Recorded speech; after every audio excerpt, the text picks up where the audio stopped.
All right. Hey, how's it going, guys? Thank y'all so much for watching another episode of the Your First Steps podcast. Today, we have a very, very special guest. He is a real estate investor, landlord, and a leader in the real estate community. Today, we have Onaje Barnes. Onaje, how you doing today, man? Hey, how's it going, everybody? Glad to be here. Awesome, awesome, good deal. So, for the few people that may not know who you are, go ahead and just kind of give a brief rundown of who you are, some things that you've done, so they can get more acquainted with you. Yeah, my name's Onaje Barnes. I'm a long-term buy and hold real estate investor out of Houston. When we say buy and hold, we're literally saying I'm a landlord, right? I'm the guy. I like to buy real estate to keep it long term for the magical generational wealth, right? Right. But we really do that in real life. Been doing this for about 17 years now, almost Oh, wow. 17 years. We rent single family and multifamily properties. We rent via short-term, mid-term, and long-term rentals, with the majority of my portfolio being in the long-term rental space. Gotcha. Gotcha. Okay, cool. So, and just kind of how we met. So, of course, your name is brought up in Clubhouse, and speaking with Otis, who we both have worked with, he talks about you a lot.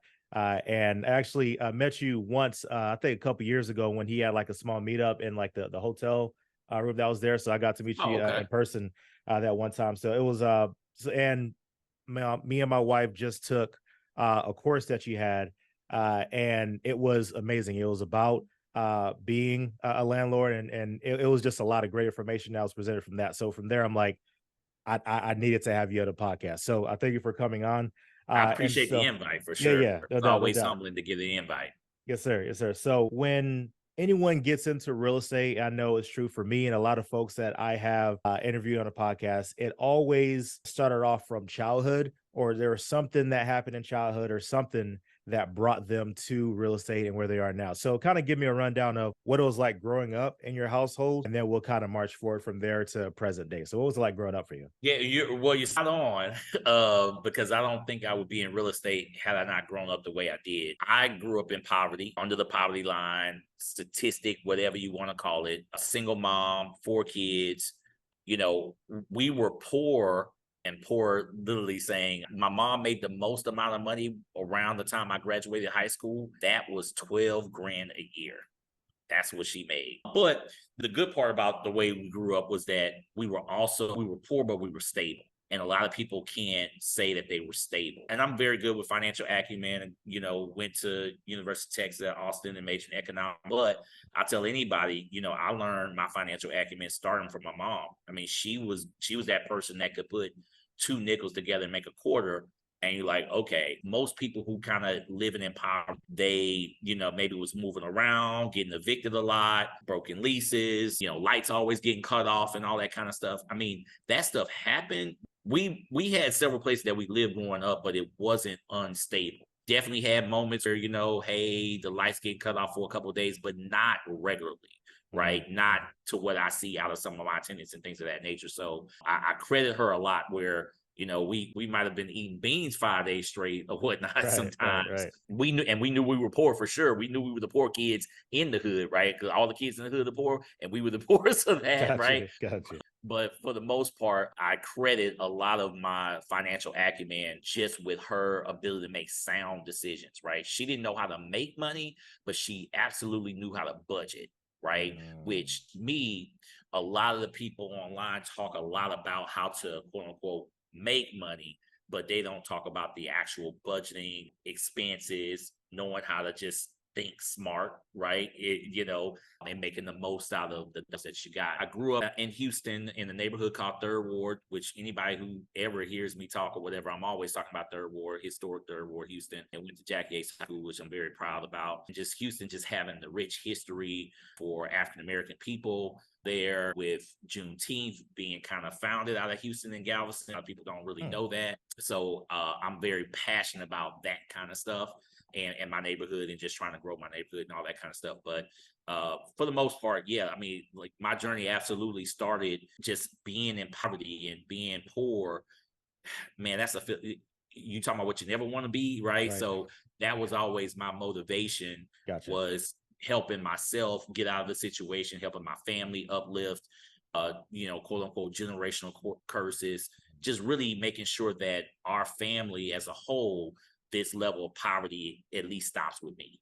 Gotcha. And so Gotcha. that's definitely, I could say, when I look back at some of the things that I've done and accomplished, Mhm. that's where my motivation comes from, of never wanting to fall back down to a certain point. Gotcha. So that started off as far as molding your mindset. I want to kind of stay on that for a little bit because you brought up some interesting points. So you're saying that you were poor but stable, right? So what do you feel was that besides budgeting? What are some things that made you feel like, okay, you know what? Though we're not wearing the shoes that the other kids are wearing or whatever it is, but we are stable. What are some things that you notice as a kid to where it's like, okay, I either know she's doing this for the right reasons or whatever. So what made you feel stability? Yeah, and I'm gonna be completely honest, right? It was four kids. We all had four different experiences because we are Mm, people are different and you process things differently, right? mhm. So the way I process, like my older brother, he absolutely was a lot more traumatized around being poor as far as how he reacted to it. Right now, Gotcha. he's a successful principal and all this other kind of stuff, and he's Mhm. successful in the educational world or whatever. But for me, it was always a motivator. Right, and when I talk about stable, I talk about being, women could make a lot of decisions, single moms make a lot of decisions, having men come in and out the house. We never had that kind of stuff. We never had a car. I think I think my brother probably had a car before me, but really, I mean, my mom doesn't know how to drive because she could just never Mhm. afford a car, Mhm. right? So things like that, riding the bus, riding city transportation, like that was our life. Mhm. But when I talk about stability, I'm talking about from a parental loving perspective. Right. So we weren't, economically, we might not have been stable, but I view just being a good parent, the stability of saying, hey, my mom had an in-home daycare for the most part. So what that provided me was when I left home, she was there. The school. When I got home from school, she was there, Right. right? Mhm. And so I couldn't run the streets and things of that nature. That's what allowed my life to be stable, right? The Gotcha. people in our Okay. lives, her friends and things of that nature that we grew up with, the neighborhood that we grew up with, that was stable, even though economically we Mhm. weren't all that stable. All of the role models, the people that she allowed in our lives, the things that all of that was very, very stable. Um, you know, I didn't have a dad in my life, but I also had role models that I could look to say, hey, this is what you're supposed to be doing, on the right path. So it was one of those things where it's like, hey, money, a lot of things ain't great, Mhm. but here's the path that's laid out for you. And it's very clear if you at minimum follow this path. And we're education family, right? Gotcha. Right. Our Right. whole Right. family are educators, like wife, brother, mom, sister, like my whole family are educators, right? Mm. Okay. So having that roadmap laid out caused a level of stability to say, hey, we're not going outside of these guardrails, right? Gotcha. Selling dope and doing a lot of illegal stuff and breaking in, like all the crime element, that was just really not an option Mhm. in our family. Gotcha. Gotcha. I love that. So I know there's different role models that you had, but was there ever a intentional conversation from your mom saying that, hey, this is what I'm doing to make sure that I'm keeping you off the street, or was it just more so action that Oh was yeah, said? no. My mom is, I'm 3. My mom is 5'2", Mhm. and she's probably 110 pounds to this day, right? Like Right, she's a right. small woman, but she is a big, big presence. So Gotcha, gotcha. very, very, she was mom and dad for sure, and very hardcore as far as like, because I almost say she had more dad in her than mom Right. as far as how she raised us. So back to the guardrails, right? The Mhm, guardrails were very, very clear. We're not going outside of doing this, mhm. even with me standing over a foot taller than her, right? Right, So, right, right. so Gotcha, gotcha. so that was, and I think the other big thing for me that resonates in my current career Mhm. is that morality was a big thing for us. Right, right. Religion may not have been, but morale, like right from wrong, Got that it, for got it. us was always very clear. Gotcha. Okay, and did she ever sit you down and talk about budgeting as well? Yeah, I mean, we when you growing up like that in that type of household where Mhm. money isn't always a focus, a lot of parents don't talk to kids about money, particularly middle class and upper middle class people. You don't want your kids stressing about money. Like we knew, right? We all worked. I've been working since I was 14. Pretty much every kid in our family, even down to like, my kids and nephews today who don't have to work. That's a family thing. We're gonna go around here. Everybody's gonna work. Everybody's gonna have a job. 14, 15, 16 years old. I was, legally, money was a constant thing, right? Now she tried her best to make sure that I wasn't ever really, I didn't have to quote pay a light bill, right? At 14, 15 years old. But if you want some clothes to look good, to get some girls, then, that was on me, right? Gotcha. So even though legally I couldn't work till I was 16, we were pretty working at 14. So, that hard work. And then she always had isms, right? She was big on her isms.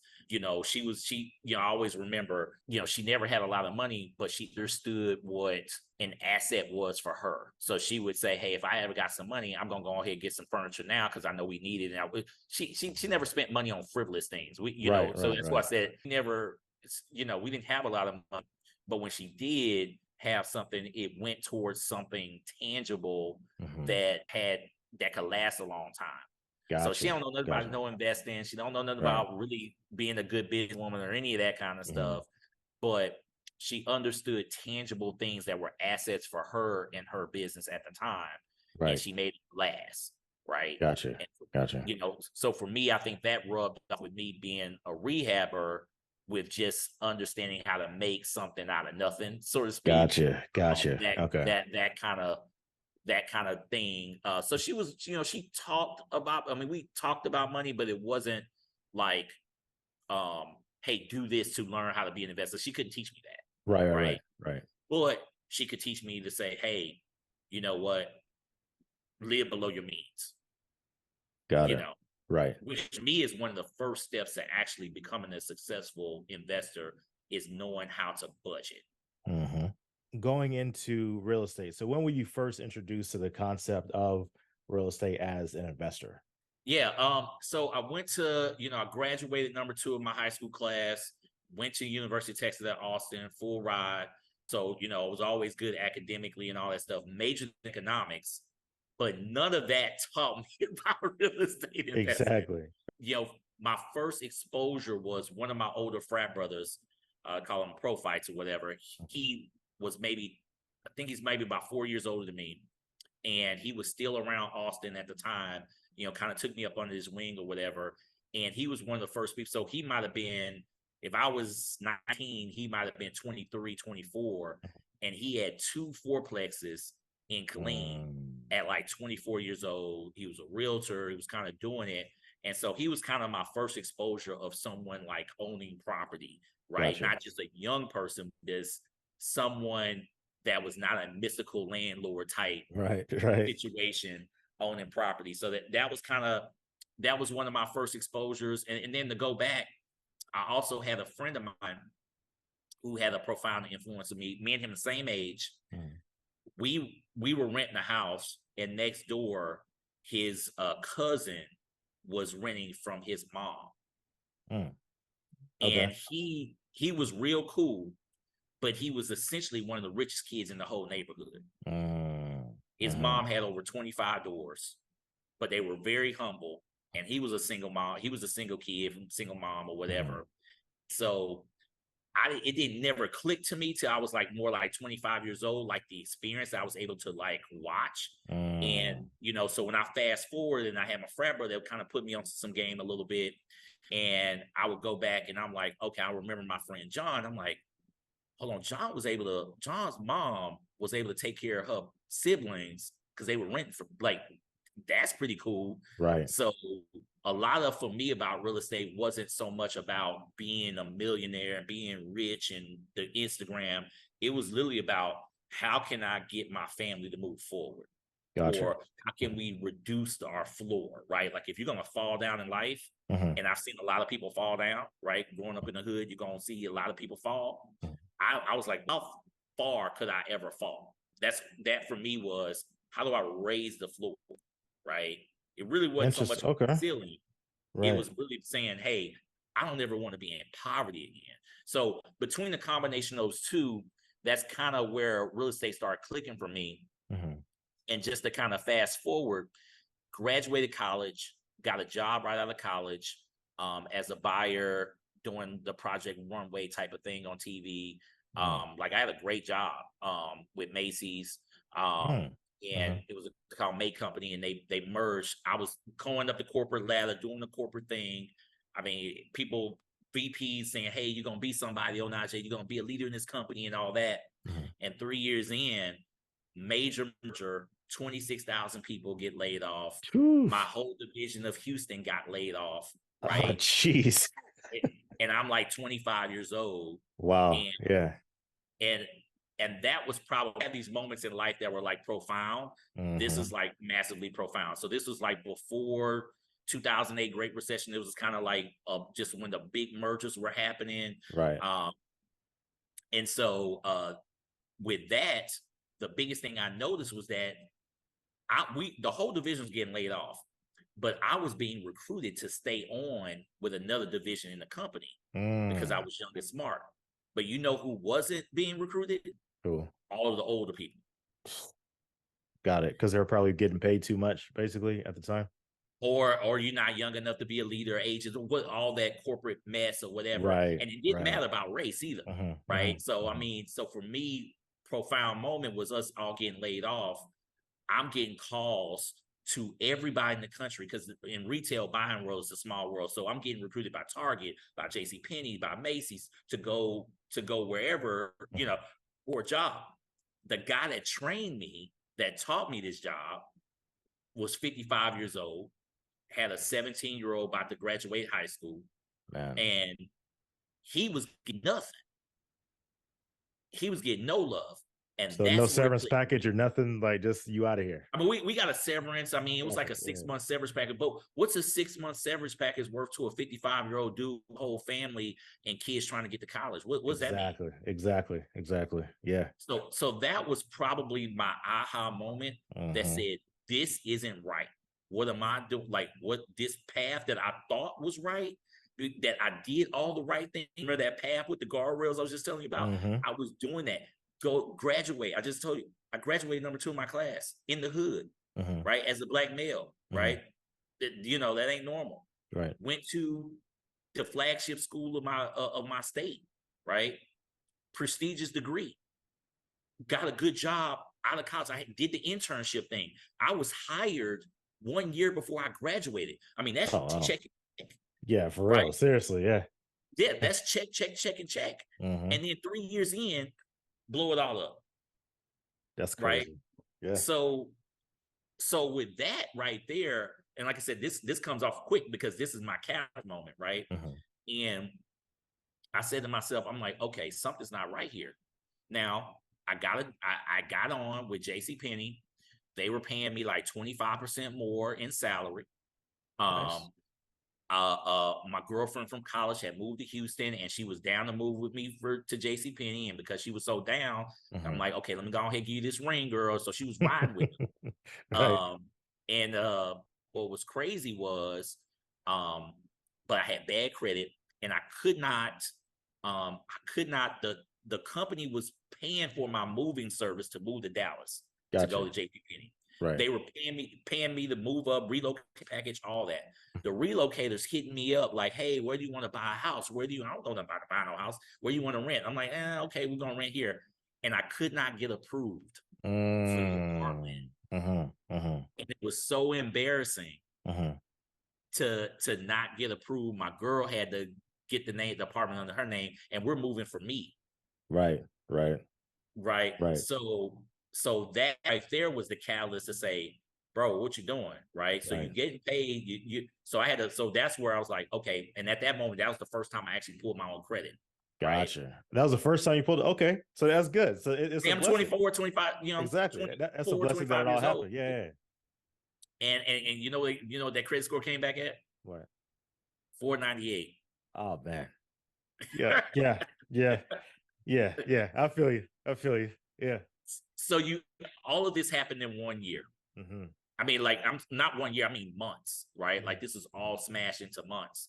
getting engaged, seeing that 498, getting laid off, all of that smashed into 1 year. And that was kind of really my kick in the butt year, where it was like, man, get your credit right. Yeah. Like, you can't be out here trying to be somebody's husband and you can't even get an apartment. You know what I mean? Exactly.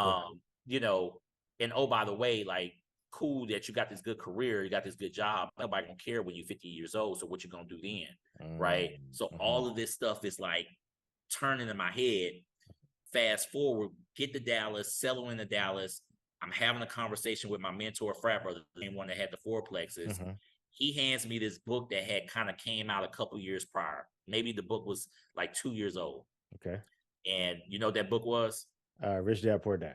Rich Dad Poor Dad. You Let's know go. it was. Let's go. You know it Love was. it.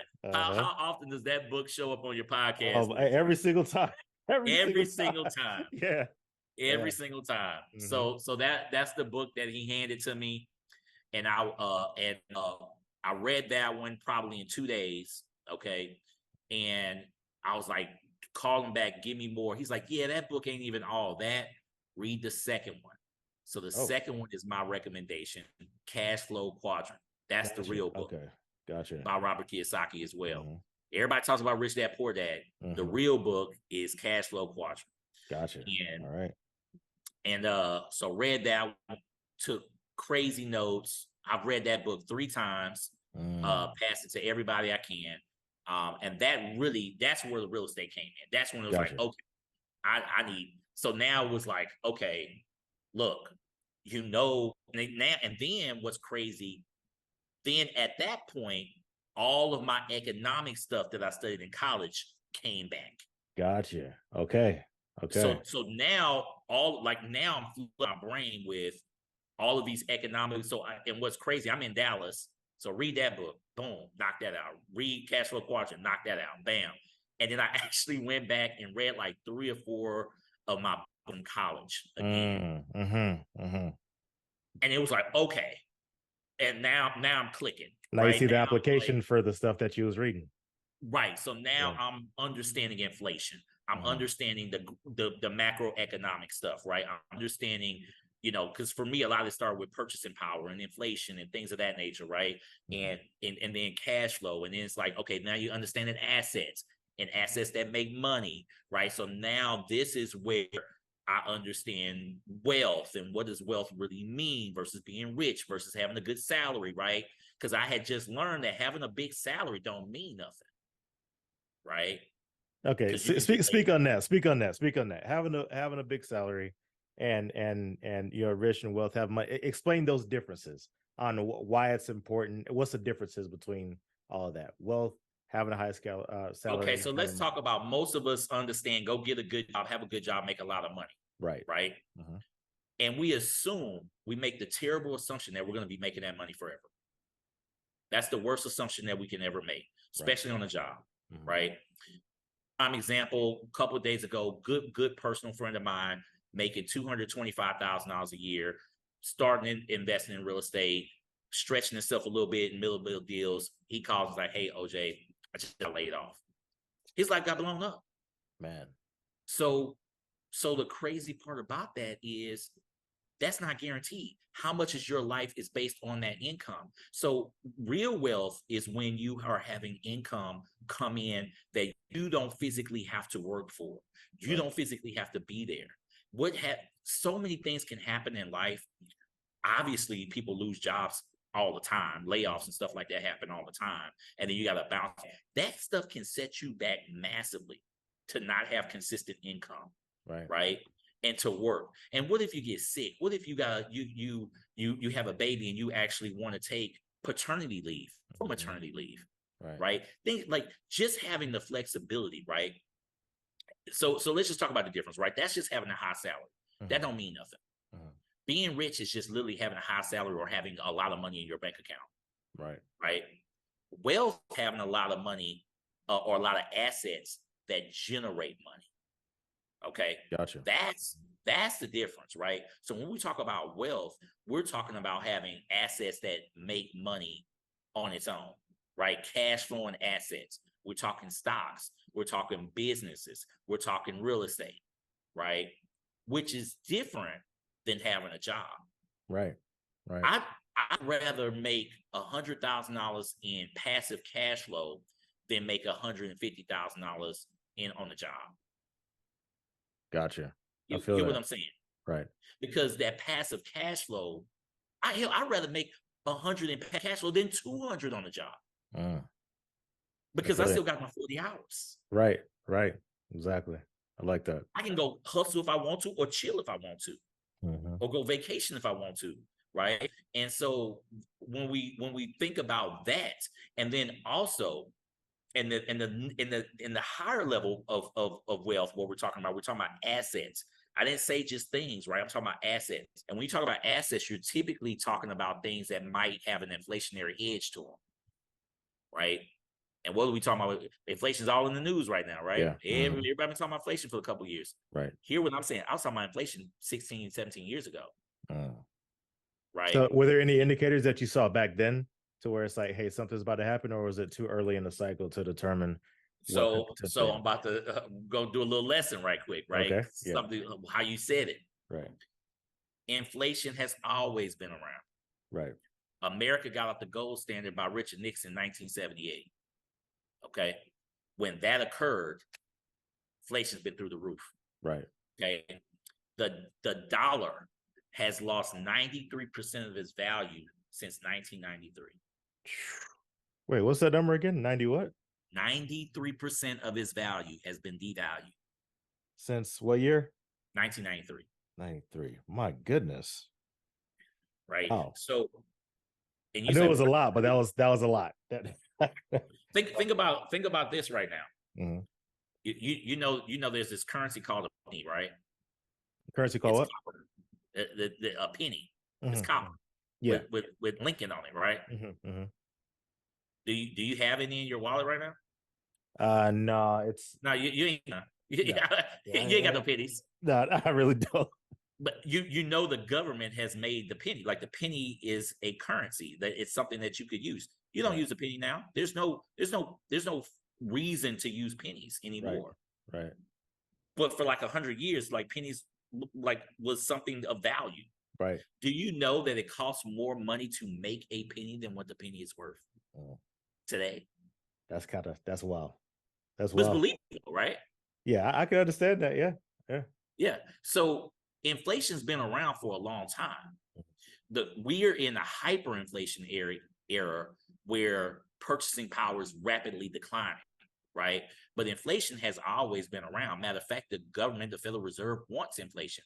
Matter of fact, our economy doesn't work without inflation. Everybody wants to get paid more money. That's inflation, right? If you get a raise, that's called inflation, right? So inflation is not a bad word. It's just horrible when it goes into a hyper level to where wages and purchasing power can't keep up. Right. So, so for me, again, hits where I said that think of the college degree. Now this is the stuff I actually learned and studied in college. So now I'm clicking with real estate, because real estate is a lot about inflation, right? Right. People are talking about now, and the beauty of real estate is the inflationary hedge, meaning real estate prices aren't going up. The purchasing power is going down. See, that's the gem. Okay. Hear what I'm saying? Right. Nothing is changing. What changed about your house? What physically changed about your house? Nothing. From day to day. Nothing really changes. Just time. Yeah. The purchasing dollar has gone down. The dollar has been devalued. What you can get from this dollar is devalued, right? So for me, that's where, when I was able to click that, add the academics with the practical knowledge of this is what you need to do, man, that's where for me that start to really take me to another place, because I knew what I was saying was true, right? I had all these books from college. I had all this history of Peru and things of that, or the peso in Mexico, which we actually studied, right? Of actually studying other economies globally to see how economies collapse or exceed, and what real assets are, like land, natural resources, oil, diamonds, gold, silver. Those are assets. Right. Businesses, right? But things are not assets. Cars, that ain't an asset. Jewelry, that's not an asset. Clothes are not assets. So what things that go up over things that are scarce, right? Right. Scarcity creates an asset. So again, I'm kind of geeking on you a little bit, but No, I love it. this is for me, this was my clickable moment, right? Mm-hmm. So you asked like, hey, was there any indicators of inflation back then? It was the indicator of inflation every day. Okay. Gotcha. For 40 years, 50 years. I mean, Right. inflation's been here and will be here, right? Mm-hmm. You ever heard of the Bretton Woods Agreement? No. That is that happened in America that basically established the Federal Reserve. Okay. Mm-hmm.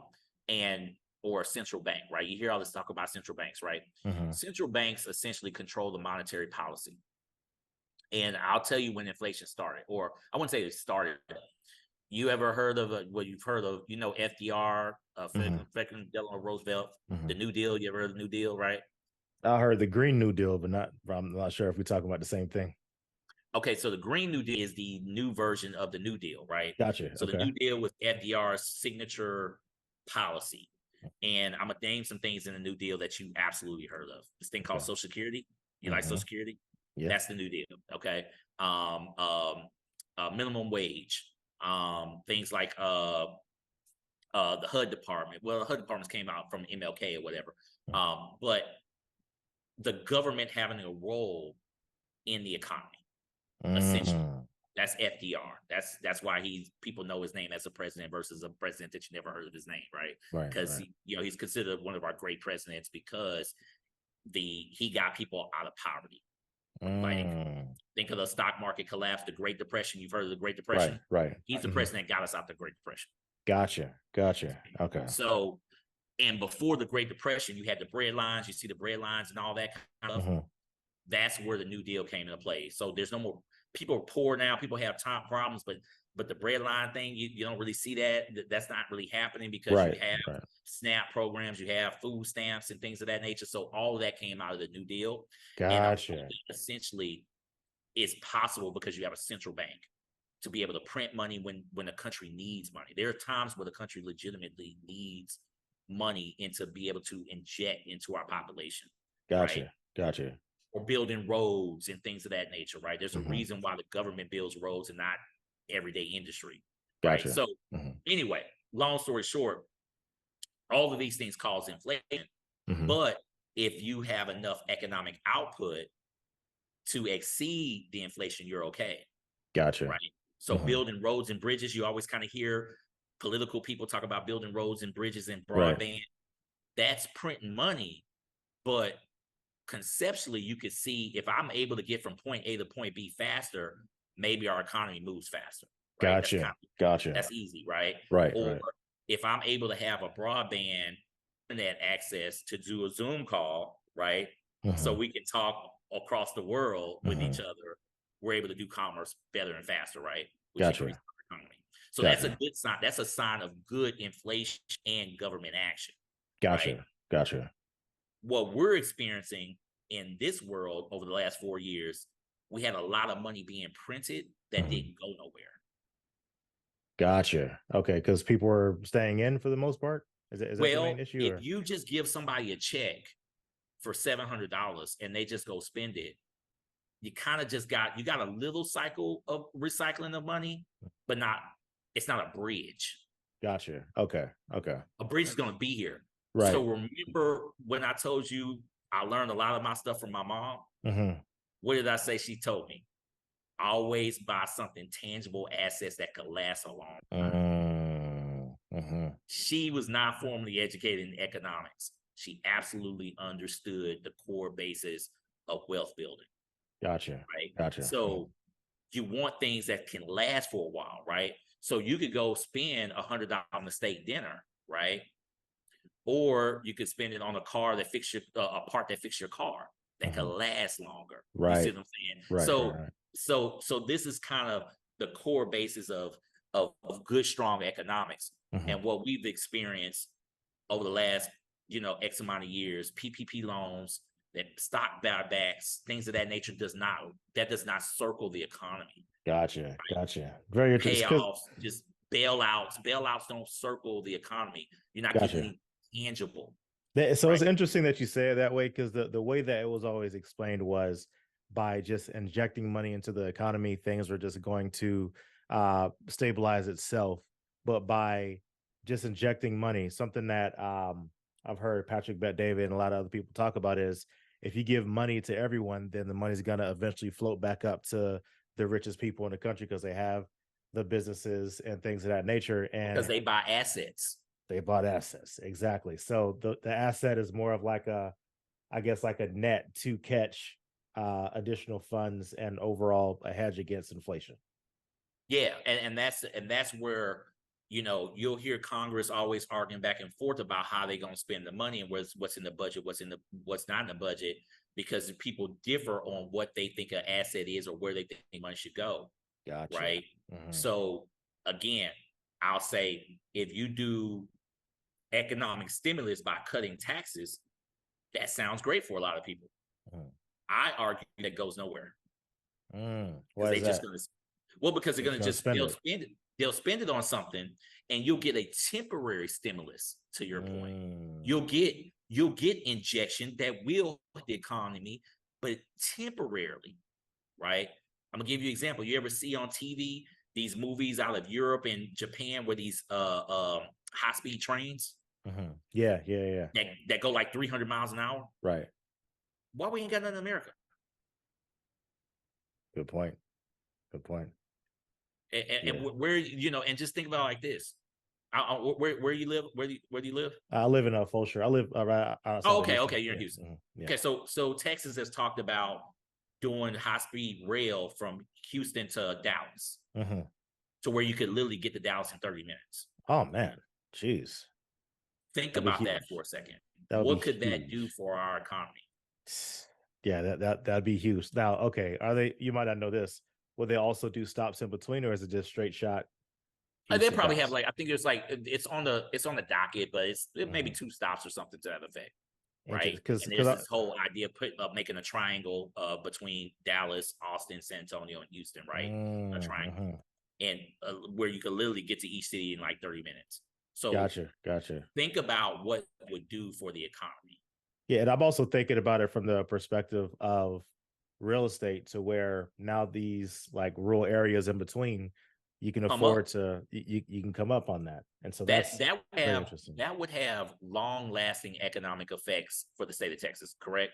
Yeah, like, you don't have to be an economics major to see all of the benefits. Like, you're talking about rural towns. I'm just saying, for me to be up there, go do business in Dallas real quick, right? Like, just think about the litany of things, right? Yeah. Well, that might cost $500 billion, something like that. A lot of money, right? Well, our national debt went up by like $3 trillion in the last 3 years. Where are we spending the money? Right. Gotcha. So, and like I said, we kind of going into a little economics class right now. But gotcha. I love it. Yeah. But that's where how you spend your money on long-term assets that can yield results long-term, right? So a high-speed train yields results for decades, right? Decades, versus that stimulus is gone in months.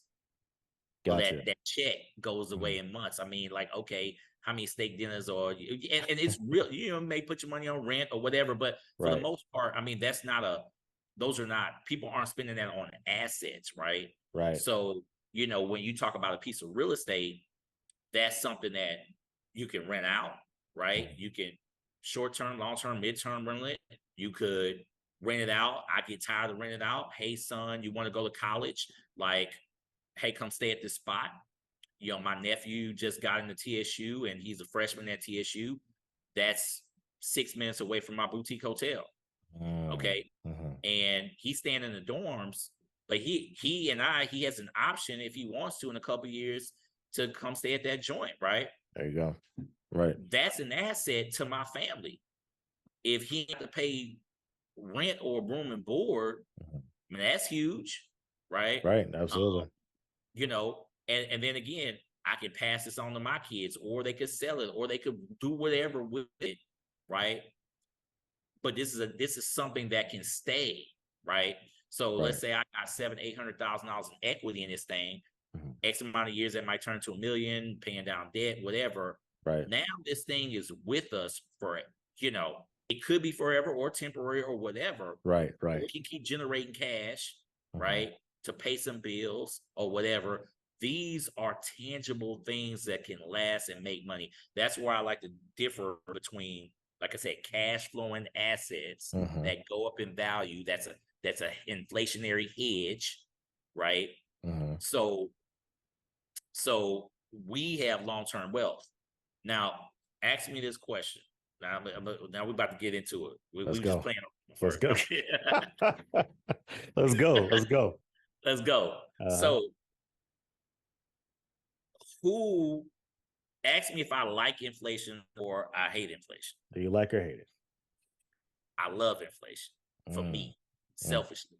Right. I feel bad about inflation for the average person and my fellow man, right? Mhm. But inflation is the friend of the asset holder. Mm. I like that. I'm writing that down Inflation is my friend. Why?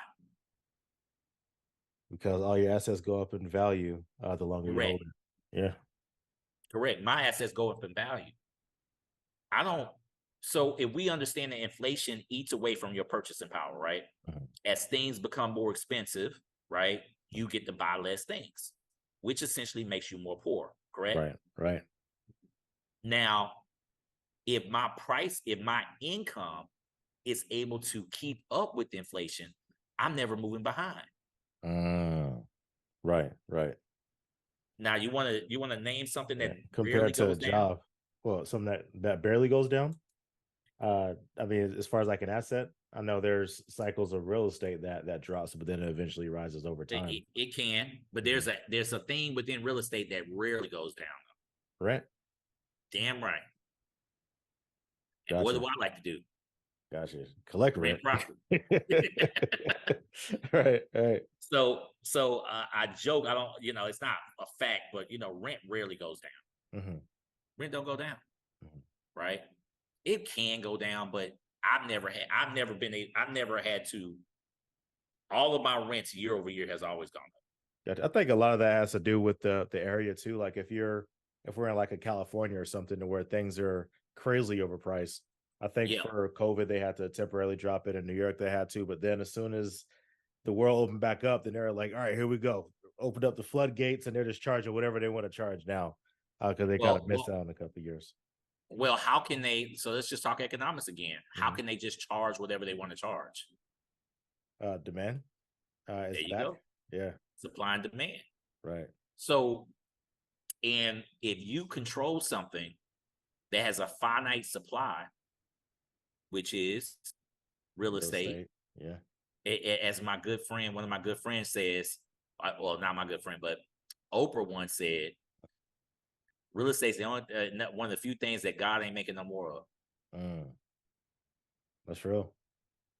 It's real. Ain't making no more. Ain't making no more. Can't get no more unless we go colonize the moon or Mars or something. That ain't happening in me in your lifetime, right? Right, right. Well, you know what's crazy? Okay, so kind of talking about that. It's interesting to say that statement because this was when my wife and I went to Hawaii last year, or the year before, whenever we went. Um, the guy he was saying, like, hey, you guys ever heard that term of God doesn't make any more land? It's like, yeah. He said, well, there's this volcano that's around here, and that once it erupts and as the lava dries, and it's slowly That's how making more islands are land. So made. yeah, and so he was just explaining how it's like, well, technically, more land is being made around here. Like I don't know about everywhere else, but there's more land here. And then you got the situations in the Middle East, like with Dubai making all these islands out of like sand and all that, which I think is a interesting concept, but it's not being produced enough at a high enough rate to keep up with the increase in population of the world. So Correct. it's still relatively true with that statement. So I Yeah, like that. look, technically an island is made because of volcano Right, eruptions in the ocean, right? right. Mhm. But that takes like millions of years, bro. Yeah. you know, so Yeah, Yeah, yeah. and then everybody ain't got the money to go dump this sand in Dubai either, Right, right? right, right, right. And to be frank, we have a lot of unproductive land in America. Mm, Uh, mhm. Like Keep it swamplands real. and stuff like that. Well, I mean, look, no, Houston's Mhm. bigger than 35 states. Right, I mean, what's in Montana? man. Mountains, I mean, it's desert land. mountains. Yeah, right. So so the core basis of real estate is location, location, location. Hmm. We're not making up enough of land, or even and all the land that can't be used productively, right? Or in an efficient way. Um, but the dope part about it is if you have something that's desirable, if you have a desirable asset, you can make money in life and you can charge whatever you want to charge up to a point, right? Right. If there's a desire for that asset, demand, right? People with place to stay, Maslow's hierarchy needs. I talk about that a lot, Hmm. right? Food, shelter, water, right? I get to participate in one of those. Exactly. That's real. So when it comes to real estate, I know you said you were introduced to it by the Lime brother, and you had the book that introduced you to real estate. So were there any other things that were introduced to you that also have the same benefits of being a hedge against inflation and potentially cash flow, or whether it's dividends, whether it's stocks or something? Did you also consider other avenues as well, and just decided real estate was best, or it was like from the Yeah, beginning real estate made sense? I'm probably one of the people you'll ever meet that actually owns real gold bars. Mm, mhm, So mhm. I actually do own some gold. It has not performed the same way as my real estate, although because it's not a and what you'll learn about gold is you can't I can't walk around go give you a gold bar and transact with you, right? Right, right. So there's a transactional element to some things. Um, Stocks, got into stocks. I have a 401k. I have a very good 401k. Mhm. Very um the deal about when you start to weigh in taxes. So you want me to go down my spiel? Do Let it, me go do down it. my Let's spiel. go. What you got? All right. So why do I like real estate more than any other asset class? Mhm, Um, Number one, control inflation. We talk about inflation all day today, right? mhm, Number one, inflation. Um, Number two, well, in this in not in particular order, but here's my big ones. mhm. Rich. So when you buy a piece of real estate, how much do you put down? Depends 20%, 3%, depending on the situation. 30%, 3.5%, Mhm. 0%, 30%, but you're not putting the 100% down, right? Right, right, exactly. Okay, so when you buy a stock, how much of the stock you gotta buy? The entire thing. There you go. Right. So that's leverage. That's a big one. Okay, Gotcha. right? Um, uh, Taxes, big one. Okay, when you go sell a stock, you have to pay capital gains tax of 20 to 25%. Mm, Okay, real estate, you would, if you were flipping property, you would have to pay the capital gains tax, but they also have things called 1031 exchanges, depreciation. And when you're a buy and hold investor, you don't have to necessarily pay. You can do some things like depreciating the income. So there's some mhm. tax benefits in real estate that are not in the stock game. Gotcha. So Okay. talk more about that, because I Well, mean, I'm I not a understand CPA. it. Want to be Well, clear? I'm I know, not the hey, we're not holding you CPA. to it. But as far as depreciation, because a lot of folks that are watching this, they're beginning investors, and they're wanting to understand the benefits. They hear about the benefits uh, of depreciation and taxes and all this stuff, but explain that depreciation piece. Uh, Okay, so it's a weird thing that it took me a minute to figure it out. So I don't if you're new to this, don't feel any type of way. It took me actually some years to figure this out after I was in real estate. Okay, so number one, we understand appreciation, which is one of the other things I like, right? So appreciation, that kind of goes with the inflation conversation, right? So real estate goes up over time because of scarcity, blah blah blah. Okay, IRS doesn't look at real estate that way. It looks at it for what it is. It's a building, right? And buildings will degrade over time, like the physical building, right? mhm, Your carpet's gonna go bad, your electrical will go bad, your plumbing will go bad, your roof will go bad. Everything has a life cycle, mhm, right? The IRS gives you 27 and a half years on the life cycle. Okay. It says that this building has a life cycle of 27 and a half years. And because it will degrade over time, we will let you depreciate the building because in their mind, it is depreciating. And you get to write off the valuation or the cost basis of this building. So let's say $100,000 over, you get to divide it by 27.5 years and you get to write that off, which is kind of, I think, like 33,000, something like that, Gotcha. $3,300 per year. So you get to write off that $3,300 per year as a write-off. Now, is that a physical expense though? Oh. No, it's just a phantom write-off. Right. But so, you make, let's say you made $1,000 in actual income. Right.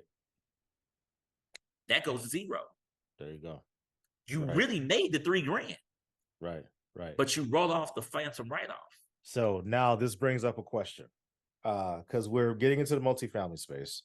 And I've heard of course, you understand depreciation and stuff as far as like the single family, but with the multifamily, is it a thing to depreciate like all of it within like the bonus first year? Depreciation. But okay, yeah, explain that. So you're talking about bonus depreciation. Bonus depreciation is, and it can be used on single family, it's just not productive on single family. Gotcha. Okay, so bonus depreciation is when they say, I just went over these things that the IRS said 27.5 years, right? Bonus depreciation is there's certain things within the house that they say, yeah, that ain't last 27 years. Like a refrigerator, right? A water heater, right? So there's some things in the house that ain't gonna last 27.5 years. Might only last 5 years or 15 years. And some of these things, you can take all of that that 10, 15 stuff, you can take that all in year 1, 2, 3, 5. You can take that immediately. So gotcha. I want those numbers, but let me just say I have not paid tax, and I'm not a CPA. Depending upon how you got your stuff set up with your LLCs and all this other kind of mess, right? We're gonna keep it simple. Depending upon how you and your designation status, if you're a real estate professional, all this other kind of stuff. Let's just say we were able to keep more money in our household by my wife retiring and becoming a real estate professional. And this is a status, right? And we were able to write off more stuff earlier, also using the bonus depreciation to offset all of our other income. And, I paid the normal amounts. I paid a very, very tiny amount of taxes the last couple of years. Gotcha. So because she was a real estate professional, there's additional write-offs. Yeah, I'm not a tax guy. I know you don't want to get okay. If you don't want to, but I'll say this: our previous president, 45, not a huge fan of him, but people were talking about his whole taxes and him not paying taxes for all these years. That would have been one of the things that he did not do illegally. Okay. One of the few things. Gotcha. Okay. So that's likely the case. I believe that he probably did not pay taxes, and I believe that it probably wasn't illegal. Gotcha. Based on my own personal experience, I'll say that. Gotcha. Okay, so kind of moving from you got into real estate, and did you ever do flipping, or did you just go straight into renting? I flipped a couple properties back in the day. Flipping is dangerous. For me, it is. It a lot of people. It's a market type of move, right? When the market is stable and moving up. I got started in 2008, 1 month after Lehman Brothers crashed.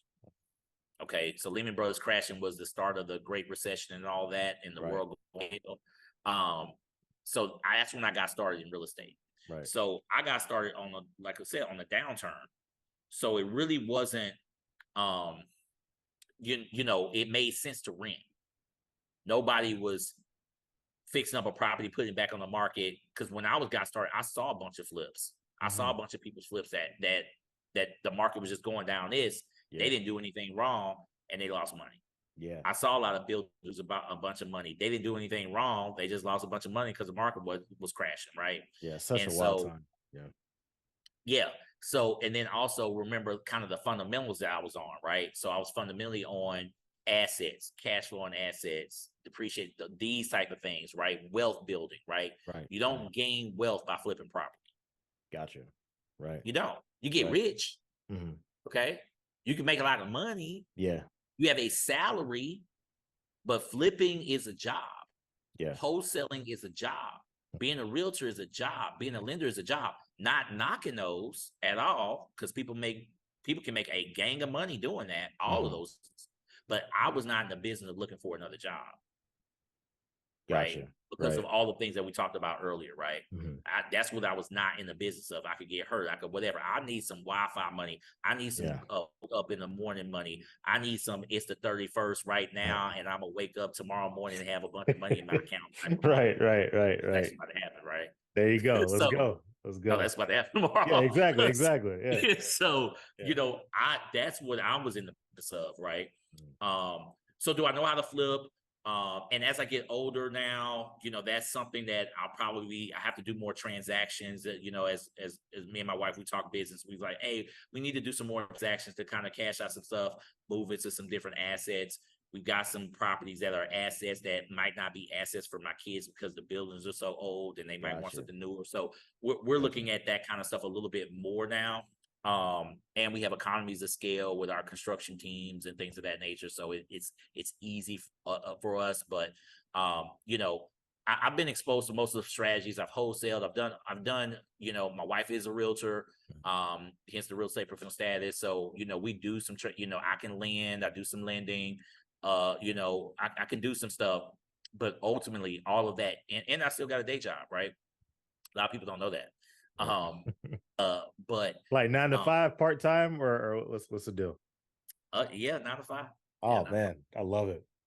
Yeah, which lets you know what about my strategy. That's passive. Yeah, it doesn't need a lot of time. There you go. I like that. So I've got my active income, right? And I use my active income to buy passive income. But so Jamal King, the 9 to 5 millionaire. Okay. Yeah. So his thing is how there's a lot of individuals that are so quick to leave their job. It's like as soon as they find out, like, oh, I could flip a house and make 30, 40, 50,000. That's how much I make. Exactly. So he was explaining the way that it should be looked at is how your employer is your biggest investor. Absolutely. Yeah. I've heard that comment. Yeah. And that's it. So like I said, I know that's his brand or whatever, but that's basically what I've done. Gotcha. That's 17 years. Right. Gotcha. Like that's my move. I tell anybody that my company and my job, I thank them very much. It called me today, say, OJ, you getting laid off today. Thank you very much. No hard feelings. I loved you. Thank you. Right. Appreciate you. What you had to do. Yeah. It's been a great ride. Thank you very much. Right. And I look at real estate a little bit differently. I'm probably be more in line with him in my thought process. I look at real estate as another form of diversification towards my retirement. Now I'm about to drop some heavy sauce on you right now. Let's go. Most Americans are going to try, keyword was try, to retire with what? What are they using to retire? Their 401k or Social Security. Yeah.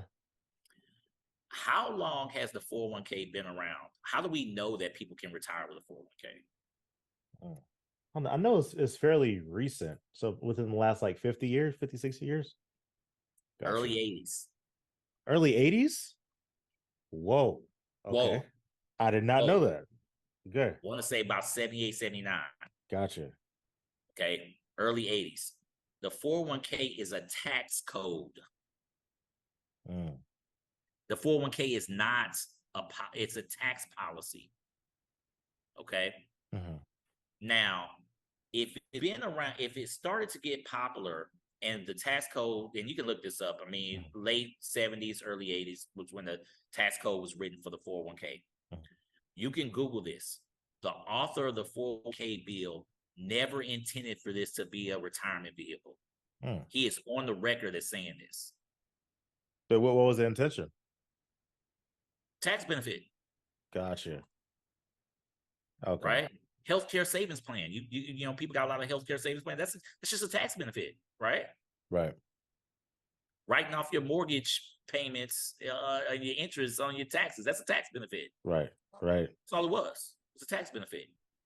Now, the American companies sold this to replace what? A pension plan. Dang. Sneaky. Wow. Now, Okay. come on. Yeah. Yeah. All right. So Okay. we're talking Okay. cash flow now, right? Yeah. Remember Yeah. what I'm talking about, like cash flow and assets, right? Yeah. When you retire, would you rather just get a random check in the mail every month for $2,000 or $3,000? Or do you need to go budget this $500,000 of this $1 million 401k? Most they have check. sold us Yeah. on taking the $1 million, right? But how long are you gonna live? Man, I hope a long time, but No. people How don't long are you know. gonna live? I think You don't 85. know. 85. You don't know. I feel it in my soul. I'm gonna live to 80, 80, 89. Okay, but you don't know, right? Exactly. All right. And let's say you retire at 65. That means you gotta make this money work for 20 years, right? Yeah. So you built up this $1 million, okay, and you divide that out, that's 50 grand a year, right? Mm-hmm. You was living at 100 grand a year. And 20 years from now, is the dollar going to be worth the same? Not at all. Come on. Hopefully you don't got. Hopefully your mortgage is paid off. Your car is paid off. And you still might be living check to check. Exactly. Jeez. So I would argue that the sale of the 401k as a retirement vehicle is a scam. Ooh. So you're saying right now the 401k is a scam? No, I said the sale of it as a retirement vehicle is a scam. Gotcha, it's not a scam in itself. Right. It's a great tax benefit. Yeah. If it's used as a tax benefit and not a retirement vehicle. Right. So, and let me ask you this. Mm-hmm. And everything I'm saying, you can go look up. So I would welcome everybody to go look up. Call me a lot. Go do your own research, right? Right. If it barely got started in the early 80s, how many generations retired with a 401k? I don't think none yet. Yeah. So how do we do it? What evidence do you have that it works? Ain't none. Man. So that's correct. I did not know, because I knew it was recent, but in my mind, it just recorded as like a 1950s thing. But the fact that it's 1980s, it's like I was born in 89. So it's like I'm born in 81. Yeah. So it's like it just barely happened. And they're like, oh yeah, do this. Trust me. This is how much you're gonna have once you retire. And you just get sold on that number. When you think about like, oh, you're gonna have $1 million when you retire, you just thinking like, oh man, $1 million, like that's rich, but it's like but that's it for the rest of your life. Correct. And but here's the funny part: how you know you're gonna have $1 million? That's just what they tell you. Yeah, the market. You want me to really blow your mind right now? You want to hear another jacked up stat? What you got? How much the average 55-year-old, the ones that were sold this 401k, that generation, right? Man. The average person who's 55, what is their balance in their 401k account? 55? I would say probably because then you're supposed to retire in your 60s. So I'll say somewhere around 600 to 700,000. 178 grand. Holy crap. Okay. Wow. The sale of the 401k as a retirement vehicle, in my mind, is the scam. Jeez. So I guess the idea is within the next 10 years, it would have compounded to something. It ain't happening. It ain't. Just went 30 years doing the thing. Only got 160. Yeah. Right. Jeez. So And they also tell you, these same financial advisors, they tell you once you get to be 55, 56, you start to be more conservative. You're supposed to turn to conservative, right? You mean your age, we're supposed to be aggressive. I mean, am I wrong? Right. So now it slows down what could have happened. So you pretty much, geez. Okay. Yeah. So where did this scam come from? It's these financial advisors that have told you to follow the history of the S&P. Yeah. Yeah. They didn't say follow the history of the 401k. Ooh. Oh my gosh. Okay. You saying some stuff right now, man. You're blowing my mind right now. I love it. I love it. I love it. So now I say to you, we all have to invest in real estate. You must buy. You have no choice. Right. But to invest in real estate. And I would even further argue that real estate, adding real estate to your 401k or your stock portfolio is true diversification, because the diversification of asset types. Gotcha. Right? Mm-hmm. Versus you being all lumped into this one asset that may or may not work for you, and the stock market does this crap all the time, and you don't know anybody that's actually running these companies, which leads to one of my other top reasons why I love real estate over stocks: control. Have you ever met Tim Cook, Jeff Bezos?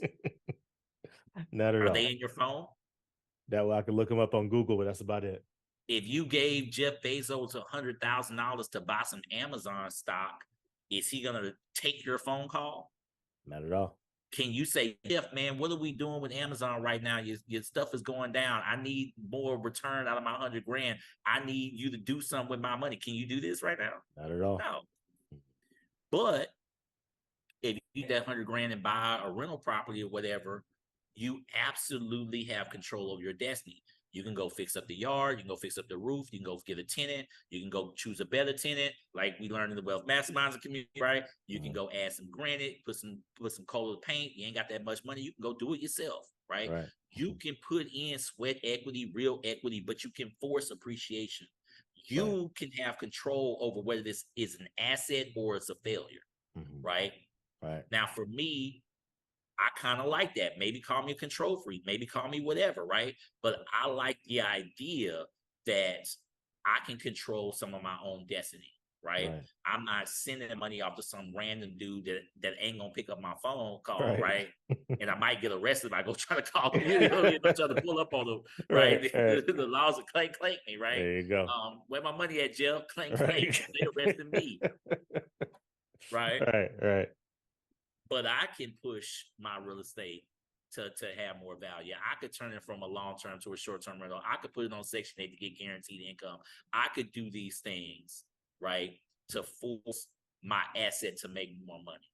Gotcha. And frankly, to just make it better. So as far as Section 8, so something that I've been looking into, because my wife and I were looking to do Section 8 properties, because we have one rental, but every property that we get, we're just flipping them instead. But so, for example, right now, we actually just closed on a property today. It's a 5-bedroom, which kind of surprised us because they said it was a 4, but it's a 5-bedroom. And we looked at the payment standard. Payment standards. Yeah. Looked at the payment standard. And I forgot what the number was, but it would have cash flowed pretty well.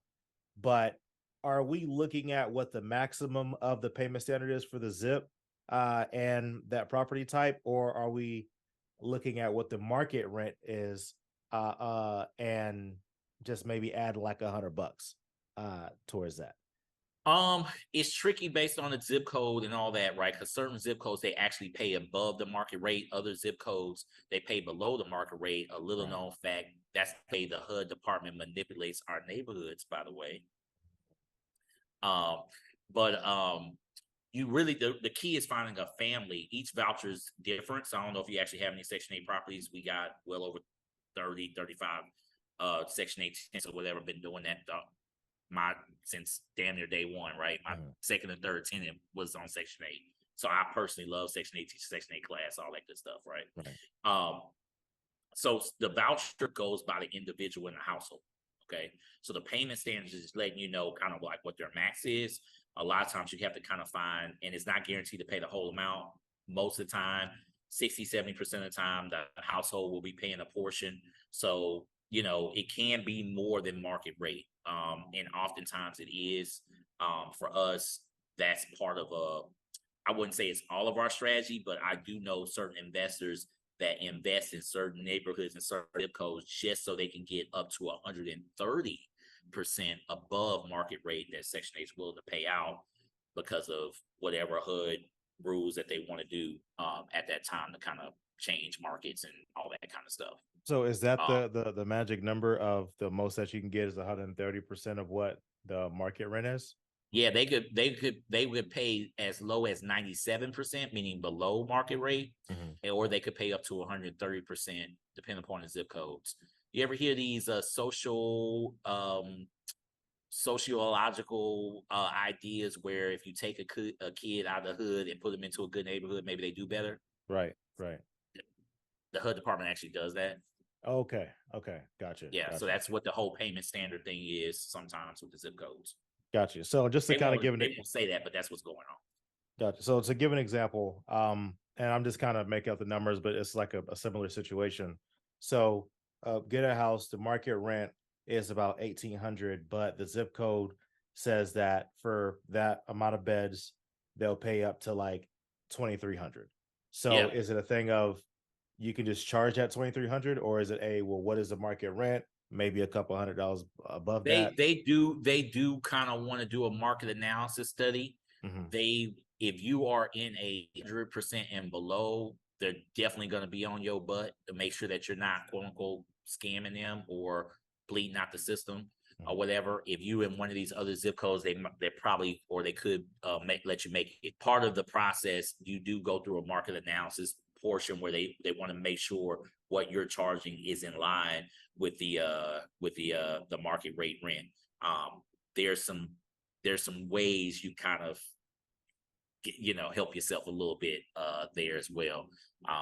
There's a couple little tricks to the trade in doing that, but I personally, because I study economics and purchasing power and income inequality and all of that kind of stuff, there's so many Americans that are living check to check.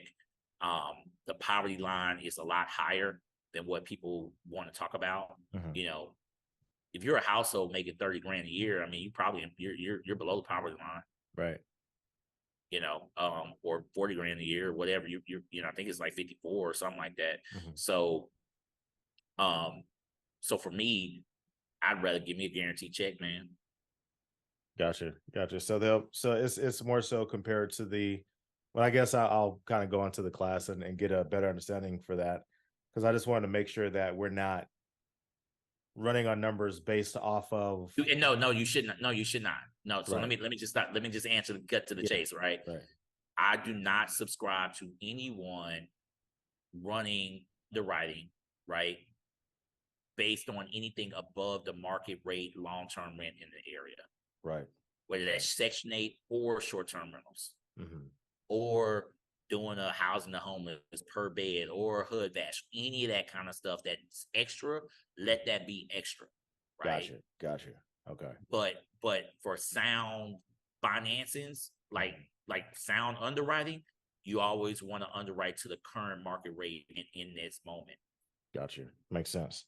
All right. And so this kind of all leads into the community that you have, to where you're teaching about being a landlord and all this information that you're providing.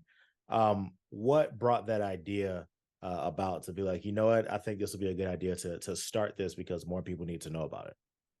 Yeah, I mean, if you kind of hear the way I talk, I'm as much as I'm all about making me some money, I'm also very passionate about Black and brown people having home ownership in general, right?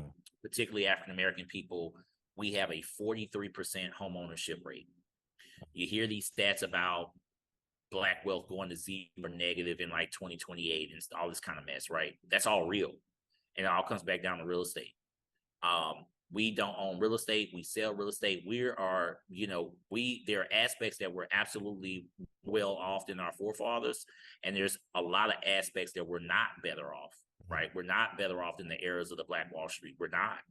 were backsliding, and 43% compared to 78% of Caucasians. 78% of Caucasians own a home. 3 out of 4 Caucasian people own a home, right? 4 out of 10 of us. That, I would argue, is the number one reason for a lot of problems in our country. And that might sound simple, but we just talk about wealth, so that's easy. But Right. also, when you don't own, you don't have any ownership, Right. right? Right. So, and how much you ingrain, how much you care, how much you love something, how much you love an area, right? What do you are, all that kind of adds into the play, right? When we have ownership, we have a vested interest in certain Exactly. things, right? We Right. might have more of a vested interest, and you also have when that vested interest leads to you making some decisions, Right. right? Right. Um, Exactly. because I have vested interest in my properties, in my neighborhoods that I own in. I care about who my city council members are. I care about who my mayor is. I'm voting every time. I'm not just voting, I'm donating, Gotcha. right? I I'm like this. donating because I have the money, but I also donate for a reason. So I say all this to say that I'm passionate about people having ownership, period. And then when that, right? So if you listen to this and you don't own no property, and if I can help you just get your house in life, and you be able to have a house that's paid for by the time you retire, you win it, bro.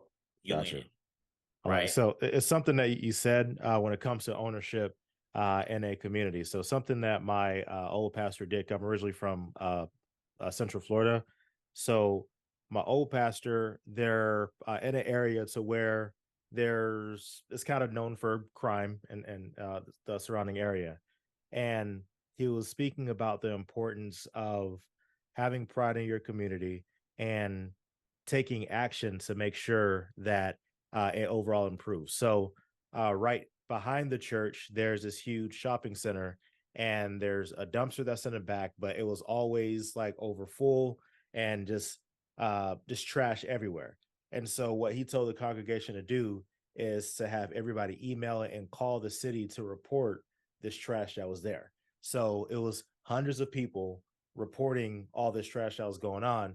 And sure enough, within like a week or so, it was Something clean. happens. Right. And then it's like now they have like gates around where the trash was, and now it's protected. And just that small gesture just showed like, hey, this is your home, this is your community. And instead of just posting about how bad it is and just saying like, oh, well, this area, they're look at the trash, they don't care about us. It's like if you take these measures, then it will make a difference. And Yeah. I just thought that was the coolest thing. And he posted about it. I didn't see a lot of people talking about it, but Pastor David, if you're seeing this, I saw it. It was amazing that you did that. So That's it, bro. mhm. Yeah, That's it. definitely, definitely. And it solves a lots of problems, right? Mhm. Not only is it, it's smelling better, it looks better, but maybe the nefarious people ain't hanging around as much. Maybe they don't feel emboldened to do silly things, right? Quote unquote bad neighborhoods, in my experience, because I've invested in a lot of alleged bad neighborhoods. Mhm. It's only 10%, 5%, 10% of the element, as I call it, right? Mhm. That's causing bad stuff. There's a Right. lot of good people in these, is that frankly, this is where I'm passionate about, that need to be protected. A lot of elderly people can't get out, right? A lot of kids trying to go to school, whatever, for me as a homeowner, I get to help protect and build this area, right? I can keep my property up. Not only me keeping my property up, that's an economic incentive to me, right? My property value goes up, Mhm. but I also can do something good for the community. And also can be an inspiration, right? Right. Our boutique hotel downtown, we renovated. This building was a tore up, bad slum lord building owned by some people that did not look like us. Mhm. Very, very, there was some unsightly things in that building, and the people living there. There was a couple people living there that essentially was living foul, and it wasn't because of their fault, right? Mhm. We fixed up the building, make it look better, make it look pretty. You know what that did? Right. Another investor down the road bought another building, 13 unit down the road from me, built his up. One of my students bought a triplex at the end of my block, on the same block I'm on. Right. He did a triplex. I didn't even know he was one of my students. I didn't even know he was buying it. I Right. walked down the Right. street just to go. I walked down the street just to go see what was going on Mhm. because I'm seeing the construction. I'm like, man, that's good. You know, bring my property value. And I'm like, Right. hey, man, what's up? Right? Right. Right. Right. He did that. 6 months later, the people across the street from him just did. They're doing four fourplexes on the other block. Four Wow. fourplexes. Right. Wow. So Mhm. now you got my 8 doors. You got that 16. You got that 3. All of these are nicer units now, making the whole area look better. Now everybody's a little bit more positive. They're smiling more. You Mhm. got the whole community feeling better about where you live, right? Right. And so, you know, I tell people you can be the catalyst to an area. You know, I own some houses on some. I own one house for sure on a very notorious old school street in the '90s that was like in a rap song type street, right? Right. Like for real. Right. And you know, I went in there. I went in there first. I got a homegirl that was one of the original founders of our Wealth Masterminds community, like 12 years ago. The Mhm. community just opened up, by the way. So basically, for the people that don't know, people like, oh, you just started a community. Our community's kind of been going for like 12 years. So the whole point of the community is basically it's a way for us all to just help each other, man. Like Right. you know, we're doing the education piece. We're teaching about landlord. We're teaching about acquisition. My co-owner of the group, she's a fantastic lender. She's gonna teach you everything there is to know about how to get a loan that you can possibly learn. Right. I got friends in the group that own over 200 doors. I got one friend, he owns over 800 doors. Right. So you know, and it's inspirational. And most of us in the group has done some type of real estate to the point where ain't really a question that we can't really ask and get an answer. Right. So, you know, she went in, my homegirl, she went in on the same street right after me. Then someone else went after her. Now all of a sudden, I go over there. We had a tenant staying there for like 7, 8 years. Which start getting the tenant staying there 5, 6, 7, 8 years. You ain't going by as much, right? Right. And so the tenant moved out, and we doing the make ready, and we go in there and do the make ready, and we're getting it ready to rent it out to somebody else. And I noticed, and I bought this property for 60 grand in the on the street that's Right. in the rap song, right? Right. Um, Right. and I'm over there and I look across the street, literally across the house, right across the street from me, has a for sale sign up. Like I said, I bought this house, I don't know, 8, 9, 10 years ago, Mhm. and for 60 grand. Mhm. And we probably put 7 into it. Not a, Mhm. just good rental, whatever, right? Right. Making some dollars, not making a gang of money, but making some Right. dollars. Right. And I go across, I see the for sale sign. I look up under HAR, the how the MLS, Mhm. and this house is selling on the market 230. Let's go. Let's go. I love Let's it. go. Yeah. Like, Yeah. it, Yeah. this is what flipping don't do for you. Mm. Mhm. So I could flip the property, made 20 grand back in the day. I could have flipped it probably worth 100 or some 20, 30 grand, whatever, right? Right. Bro, I got some dollars in this thing now. Yeah. Yeah. Gotcha. Gotcha. You Yeah. know. So That's anyway, that's a good point. That's a good point. It's so but flipping is good. Like, I'm not hating on flipping. If you need to get that cash up so you can go take down some bigger deals, right. great way to Exactly. get started. Right. Right. And that's pretty much where I was leaning towards because I hear the different ideologies of different people's approaches, and I do feel like there's tiers to go to. So I'm a part of this group that's in Houston. It's the Total Wealth Academy. Yeah, I know Yeah, total yeah, wealth. yeah. Yeah. So I was going to one of his presentations, and he was just kind of explaining. He had like this chart showing on the far left side at the beginning, you got your wholesaling, and then you go to your flipping, and then your single family rents, and then eventually you want to graduate into the right side, which is uh, going into syndications and having the monthly cash flow, and then being a part of exit. So, I guess in your opinion, would you rather be at the single family and multifamily hold for an extended period of time, or would you do you think it's better to be a part of those syndications and then just rolling your funds into the next syndication? Yeah, I mean, so I did I know Total Wealth Academy. I know Lifestyles. All those guys, right? They all kind of talking the same stuff. Mhm. Um, Complex. So, in my experience, so we still own our singles, although we have 3 apartment complexes. Mhm. Zero syndication with our 3 apartment complexes. Mm. So I'm a Burr strategy guy. Okay. Okay, so I'm gonna So have some questions about that apartment. But go ahead. so I love you though, but we do own 3 apartment complexes, right? Mhm. Along with our singles. Um, so the dope part about keeping singles, because so when I was in coming up, Mhm. right, it was single family above multifamily. Mm. What was Now that? it's multifamily above single family. Mhm. So you probably obviously know the reasons why people like multifamily, economies of scale, Mhm. single location, one Right. roof, Mhm. one transaction versus 20 transactions, all that kind of stuff, right? Right. Which is Mhm. great, Mhm. right? Great. But let's not sleep on the benefits of single family. What's the benefit of single family? You're gonna have more stable tenants, hands down. You're gonna have less vacancy, hands down. No argument, can't nobody debate about that. Or they can try, but they'll lose, right? Okay. Um, More liquidity. You can sell one house in a pinch, then sell Gotcha. multifamily property.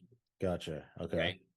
So there's and the higher level, the appreciation is debatable, right? Mhm. Mhm. Multifamily, you're only selling to investors. Single family, you sell it to investors and Susie Homemaker that just loves your lawn. Right. Right. Right. Right. Mhm. So I don't sleep on single family. Okay. There, especially for me when you talk about having kids and taking knowledge, I could just sell one house off and be like straight. See what I'm saying? I don't have to do Right. this whole liquidity event and all this other try to get multifamily financing is a very, very difficult. Mhm. Okay. So that's that. Now, to answer your question, yeah, like if you're really trying to scale, syndication is dope because it's as one of my friends that owns the 800 doors, he would tell you. Mhm. Um, and he's like 38, by the way. So Nice. dope. Let's go. You like that? You like that? Yeah. Of course. It's my baby frat brother. So I'm his profile. So that's what's cool, so cool. What I was taught, I gave to him, and all three, Mm. everybody down the line has surpassed the previous person. Oh, I So love it. I love that. uh so he would say syndication is OPM on steroids. Mhm. Right? So instead of putting 20% down, you get the raise for the 20% and you got OPM on steroids. So, and then of course you could be a part of a passive in these investments, this, that, and the other, blah, blah, blah. For me, I mean, my path, my future does lie in syndication, no doubt. Mhm. But I also think I have the resume for it. Gotcha. Um, so I think that's kind of the only problem these days. A lot of people are getting into syndication that are not really ready. They're not capable. There's a lot more moving parts that people are skipping in the process, right? Right. Right. Right. Um, but syndication is a team sport too, Mhm. and Absolutely. you will go further with a team. That Absolutely.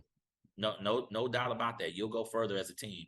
Right. So if And you that's do something that, that we're definitely noticing. Like as we're prepping to start the marketing for the multifamily, even though we spoke to some brokers to start bringing us deals to underwrite, it's just I was a part of a group, or I am a part of the group. It's uh multifamily mindset, and so I just learned a ton from them. And there's just so much pre-work that's needed before you start searching for those deals absolutely, compared to like a single you're doing family. the right thing for sure. Yeah, yeah. I would tell you, it sounds like you're doing the right stuff. Mhm, mhm. If that's the route you want to go. Yeah. I'll say this though.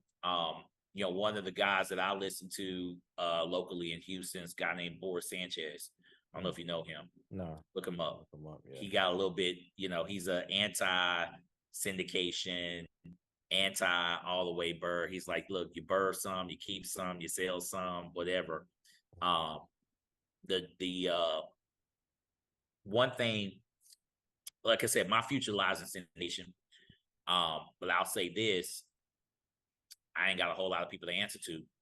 See, that's a temperament thing too, Right. right? So if you got the personality to be around people and lead a syndication answer the investor calls. There's just a lot more going on.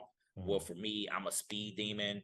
I like to move fast, think fast. I don't mind teaching like in educational, right? Right. But when we talk about investing and money's on the line, Mhm. I'm very big about like I don't mind playing with my money, but then playing with somebody else's money is kind of a different It's a thing, different thing. Yeah. right? Yeah. Mhm. And so I'll go down that path, and like I said, I'll probably be a lot more wealthy if I did education earlier. Right. Um, but um, we can kind of do a lot of stuff on us. I Mhm. can make a lot of decisions, and proper syndication that's structured properly. You can kind of make these decisions on your own as well. Right. But when I want to cash out, refi, and do whatever I want to do, it's my money, Right. all of it's Right. money, Right. I right? feel you. And you know, and that's the other piece with syndications, like kind of sound greedy a little bit, but you're splitting up the money and who all the work. So you just want to make sure that you've got a good structure. It sounds like you're in the right programs, Mhm. listen to the right people. Right. A lot of people don't listen to the right people and all that Yeah. kind of stuff. So just but also crawl before you walk.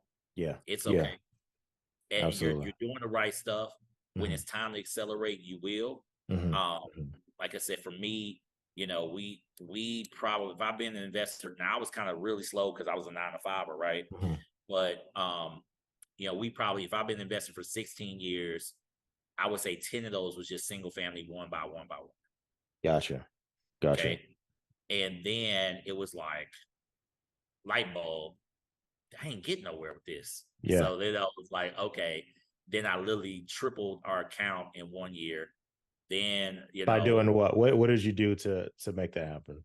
I just like literally bought a multifamily property. Got it. Okay. Something Okay. yeah, So, yeah. I went so how did you find that multifamily? Was it from a wholesaler, MLS? Off like what was your process of? a wholesaler got me that one. Um, but we hunt a lot now. Today, yeah, I'm a hunter. I can Got it. hunt. I Right. mean, I got a client now.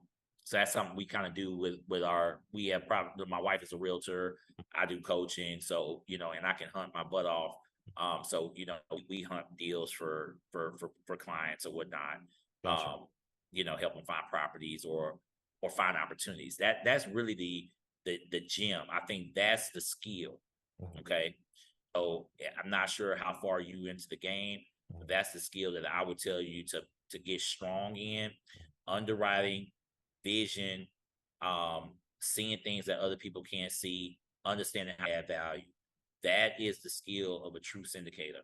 Okay. Gotcha. It's not raising capital. That is a skill, Mhm. no doubt. And that's a major skill, no doubt. But if you're raising capital only to lose the money because you don't know how to operate or add value, then Right. Exactly. right. And a Right. lot of those groups, they'll teach you how to add value, but they don't teach you vision, right? That's real. Oh, change the aerators on the water, change low flow water, charge for parking. What if the area can't charge for parking? Mm-hmm. You know? Um, like for me, I mean, I got one building, we got a cell phone tower on. They pay me $300 a month. Mm. Like, is it That's on the building or is it just in the on parking my lot? building. It's a Interesting. 3-foot cell phone tower. Ain't but 3 foot. You can't even see it. It's on Got top it. of the roof. Can't see it. So can you do multiple cell phone companies Yep. to do? Let me write that down. All You right. like that? My goodness. All right. And so, So okay. So you were, well, we are doing a pre-work now and we have our soft commits. And so our budget is pretty much 10 million and below for the multifamily that we're looking for. And so I'll say this to you. If you find anything that's 10 million or below, my wife and I are looking for a oh, multifamily. So let us know, and we'd love to partner with you guys as well to give you guys a piece of the pie because we're down with sharing the wealth with whatever it yep. is. So definitely let us No, know. that's man. And like I said, man, keep pushing, bro. Mhm, mhm. It definitely. I can tell you, like I said, my baby frat brother, who I can't necessarily call my mentee anymore. But I helped him get through his first 2 deals. And like I said, he's got like 850 doors, some ridiculous number. Yeah, And he single family wasn't for him. gotcha. And you know, and I actually, I've told him this, so it ain't capping.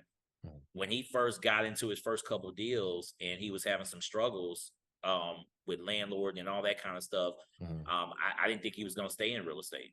And he's a lifestyles guy, which same as like Total Wealth. I'll say. Yeah. But no, he took the syndication. He got good raising capital, but the big thing was the vision, understanding value, understanding people, the consumer. At this level, I think that's really, because at the end of the day, a lot of people can talk and raise capital and do all that and get a deal and buy a deal, right? Right. Can you actually, because what is underwriting a spreadsheet? That's just a piece of paper. Right. Can you execute that piece of paper? That's real. That's real. Yeah. Can you do what you said you were going to do in that piece of paper? Right. In the timeline that you said you were going to do? That's the hard part. Right. But it does come with good planning, man. You're doing all the right stuff. It sounds like you're doing your homework. You're talking to the right people. Right. I would say get out there, go drive for dollars and all that kind of stuff. That sounds cliche, but it's real. A lot of that stuff is real. Gotcha. And you'll be fine. But you can do with brokers. I can, like I say, you hit me up, man. I can see some stuff. Gotcha. Cool. We're always looking at stuff. I'm on a lot of wholesale deals. I mean, I'm on a lot of lists. Yeah. With a lot of people. The broker play is good. You want to plug in with them. So do you think so what I'm finding with a lot of brokers though, because the relationship isn't built yet, I'm getting a lot of, for lack of better words, trash. Right. And so would you say that it's even like, it's probably cool to have brokers, but the real deals are just going to come from just you reaching out directly to sellers? You got to realize like this ain't, so all the stuff that you might have learned, I'm assuming you learned a lot of wholesale, all these type of here, whatever, go direct to seller, blah, blah. Yeah. That's single family talk. Gotcha.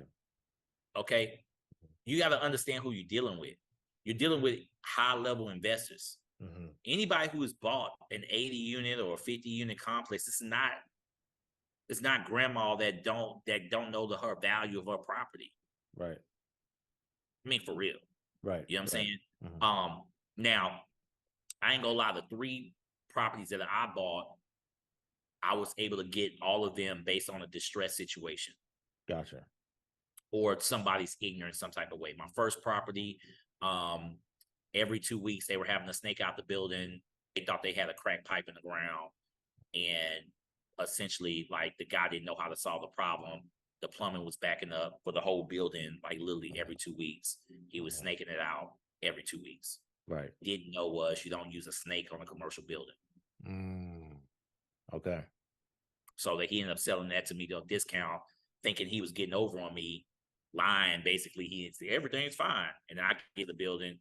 First 3 months, we snaking it every day. I'm like, what the hell? I'm like, oh, this is why you sold it, right? So what ended up being an issue? Oh, I mean, you don't use a snake on a commercial building.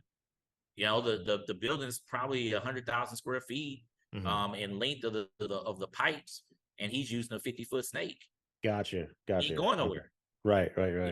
So you use a water jet. Gotcha. You know what a water jet was? I didn't know what a water jet was, but I was problem solving. Called around, talked to people. I got friends. There you go. Use a water jet. All right, cool. Solve that problem. Gotcha. Next building, they were slumlords out of Shanghai. They didn't even live in America. Right. Next building, old man was 90 years old. Daughter inherited the property.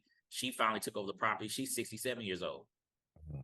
If you ain't take over this property before you were 67, this ain't for you. Right. Yeah. Right. I tried to buy from them 3 years ago. She said, no, this is my inheritance. I'm taking it over, whatever. 3 years later, she called me back. Gotcha. Right. So you can go, and 2 of those deals were on the MLS. Really? Okay. Gotcha. So hence the point I said vision. I had vision that other people didn't have. So what are some of the vision that you had when you saw the property and you're like, okay, we can do this, maybe add a couple. You like, what was that vision and what was the implementation? So like my dope one that had the most vision was our boutique hotel downtown in Third Ward. Third Ward. I see what's going on. I see the improvement, and I love the area, and I have vision for the area. Right. Okay. Right. The vision, simply put, I can go on the second balcony and see the downtown skyline.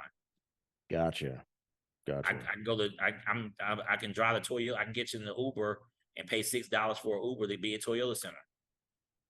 Gotcha. I just got 2 bookings for Beyonce's concert while we were talking. There you go. You look down on my phone, those 2 bookings for Beyonce concert. Gotcha. Boom. Interesting. See what I'm saying? Yeah. Because location. Yeah. All they saw was a black neighborhood. Okay, cool. That's what you see. I see something different. Thank you. I love that. You know, right, so right. Somebody else's trash is somebody else's treasure. Somebody execution. My third building that I'm working on right now, she grew up on the property.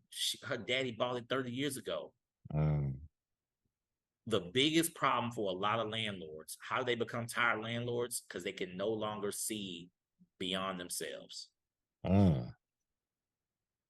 You're buying from other landlords. You got to understand these are sophisticated people. Right. This is not play people. Right. It's not Grandma Susie or some family arguing about inheritance. Right. These are people that have been able to make a purchase to do something that you haven't been able to do. Right. So number one, don't come into the situation with arrogance. That's what I tell a lot of the newbie syndicators. A lot of newbie syndicators coming up from this area. Well, I'm gonna do this, whatever. You ain't smarter than this guy yet. You ain't proven nothing yet. Right. So, but you might be younger. You might have more energy. You might have more go-getter. Right. So this lady was just tired. She grew up on the property. She had stayed on the property. So all she just knows is as X, Y, and Z. So their number one fault, I've got tenants that I inherited that been there 31 years. Ooh. I've got a tenant that been there 27 years, 12 years, 15 years. Oh, they're paying like $400 in rent or something like that. Yeah, basically. Yeah. They're paying the guy that was there for 31 years was staying in a 2-bedroom paying $610 a month. Oh, jeez. Well, what do I know? Yeah. I know that rent's supposed to be double that. Exactly. But what does she know? That's what it's always been. And she probably was raising it a little bit every year. She wasn't raising it up. Gotcha. What she knows is that the building's paid for. What she knows is that it's worth a certain price because the tax appraisal says it's worth a certain price. She ain't in the business. She ain't in the game. Right. She wasn't in the game. So that's where your benefit can come from. That's where your advantage can come from. That you're going to know present pricing, present valuations, cap rates, rent pricing, all that kind of stuff. But you said that was listed, or was that was listed 3 years ago, and then gotcha. Okay. Well, that was listed. It was originally listed. We offered. She declined, and hit me up privately away from the realtors because she was greedy. That's another hustle. I use people greed against them. In all 3 scenarios, the person thought they were getting over on me, selling me a lemon because they were greedy, and but they didn't know what I knew. So, gotcha. Or they didn't have the vision I had, right? Gotcha. So for me, I was like, oh, okay, well, your pricing is like way low. Yeah. All she knew is she was making $7,000 a month. That's what she was gonna forever make. I'm like, man, you got 15,000 in this building. What you doing? Right. So I feel you. You know, so these are the advantages, and I'm sure that they all teach all that kind of stuff at Total Wealth or whatnot. Right. Definitely. But I would say get out there, go drive these, learn these neighborhoods. Don't trust nobody's numbers. I'm sure you know that. Absolutely. And you can have a vision that no one else in the transaction have. Right. Your realtor may not have it. The other realtor may not have it. Like nobody else could have some options. For me, I would also look for glaring deficiencies, right? And that could be anything. Property management. That's obviously you took our class, so you kind of know that's a strength of ours, right? That's how we're gonna win. Mismanaged properties is big for us. I do Section 8, where most people turn down their nose to Section 8. That's an advantage for me. Um, frankly, I know how to deal with the tenant base of Section 8. That's an advantage for me. If you living in Shanghai somewhere and not over here, and you just relying on somebody to manage, I got an advantage over you. Right. Right. So some of that, and just the fact that I'm young, right? Well, I'm not as young as I used to be, but I still got some energy, right? Where I can get in there and get in the mud a little bit. I can, I can manage my contractor so I can beat most people on their rehab pricing. Gotcha. So, so you have to find a strategic advantage for sure. Don't have to be a big advantage, but let it be an advantage, right? So for me, like I said, even just offering, if we're going up against each other, I have some advantages over you, right?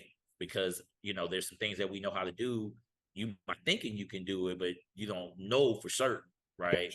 Gotcha. So you want to find some of these advantages, but man, you stick with it, man, and be determined. You'll get it. Gotcha. That part I do know. Gotcha.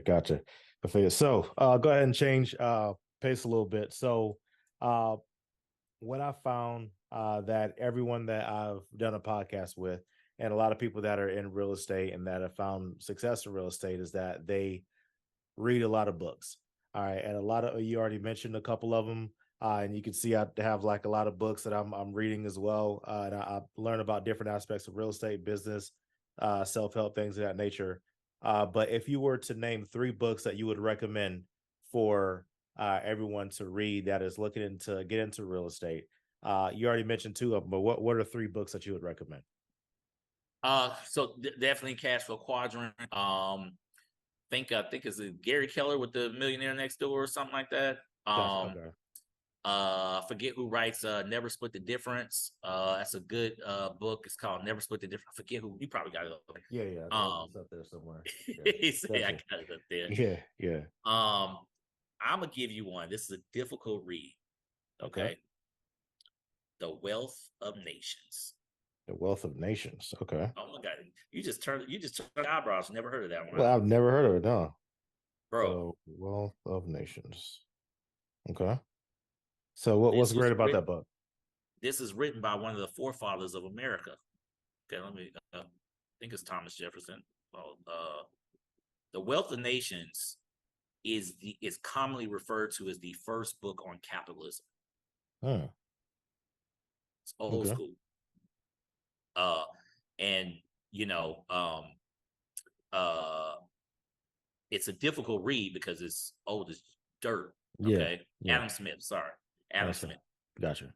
You've heard his name, one of our forefathers of America. Generally referred to as the first book on economics, generally referred to as the first book on capitalism. Gotcha. Okay. So he'll talk about cattle and land and farming and all this other kind of mess or whatever. But if you can extrapolate that to today, it'll teach you a lot about people, land ownership, land class. This is really what got my mind right when you talk about assets and things of that nature. Owner. It's a constant fight in this world. The owner class versus the labor class. Gotcha. Don't break all that kind of stuff down. So it's more of an economic book than a real estate book, but it's still talk about real estate. It talks about assets and things of that nature. It's a harder read for sure. It's gonna be it'll be a lot of old English, a lot of yeah. this, thou, these types. not quite Shakespeare level, but it's definitely not an easy read. And then the examples are going to be for that time, and you got to extrapolate that out 300 or 400 years. But this dude was a brain. Gotcha. One thing that was undeniable about our original forefathers and presidents of the United States, these dudes were not lightweights. Right.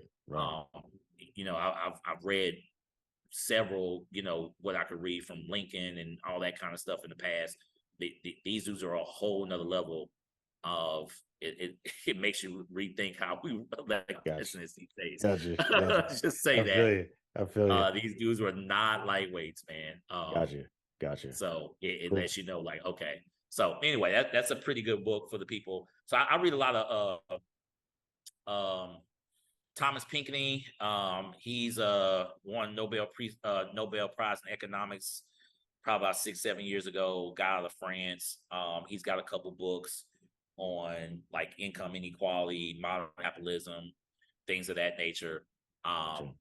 So again, I kind of have this social aspect to how I go about my business, Gotcha. but it also gives you perspective too.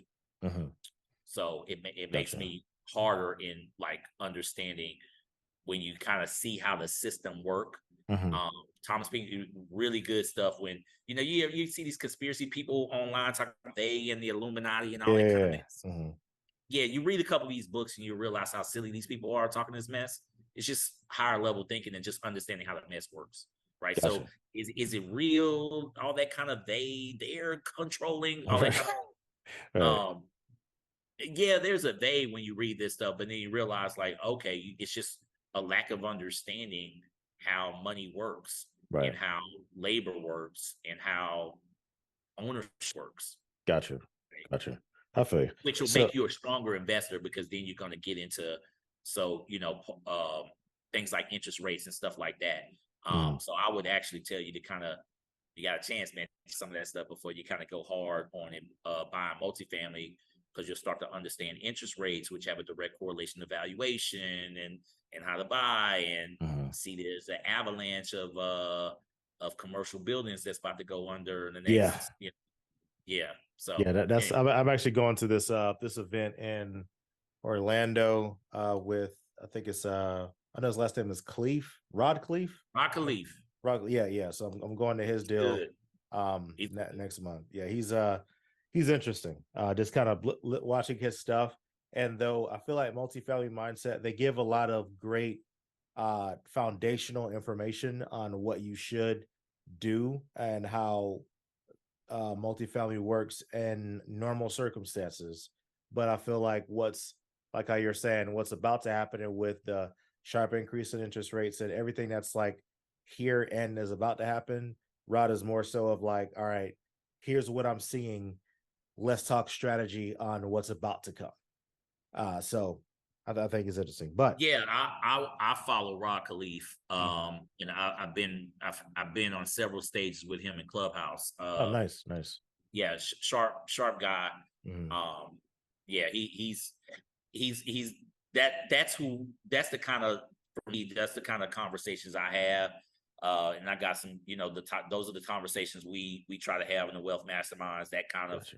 conversation. Again, he's a social media guy. Most of my friends are not necessarily social media guys, but Mhm. those are the kind of conversations. If you really want to get into this game real strong, like if you're trying to get to 500 doors, 1,000 doors. I don't know what your goals are or whatnot. Mhm. Those are the kind of conversations you need to be in. Like I said, I don't know him or his group, or I don't coach anybody, but a lot of the things that he's talking about is that larger level of investor. There's another group, Bird Strategy, something that so what's this guy's name? I really love those guys. There's a lot of groups out there. Is Real it bigger estate guys, pockets? Or radio. are they from bigger pockets or no? No, I mean bigger pockets for me. I'm kind of graduated beyond that some Yeah. years ago. Mhm. They're not really going above a certain level, right? Mhm. But the real estate guys is a radio show podcast. Check those guys out. The They're real old estate school, guy. man. Yeah, they are old school. They original OGs in this game. You're Mhm. talking 30, 40 years in the game type guys. Mhm. Um, they host masterminds like to Belize every year. They do a Nice. lot of high level stuff. If you Mhm. talk to people that are really in the game, everybody follows the high level. The Rock Elise, that's who they follow. I don't Gotcha. know if he follows, but you The you see what I'm saying? the real estate They guys is what they're called. yeah, it's a podcast radio show. They're Gotcha. at another level. Gotcha. Um, I Cool. mean, they run in the Robert Kiyosaki circles. They hold Okay. conferences. That's their circle. Gotcha. Gotcha. Gotcha.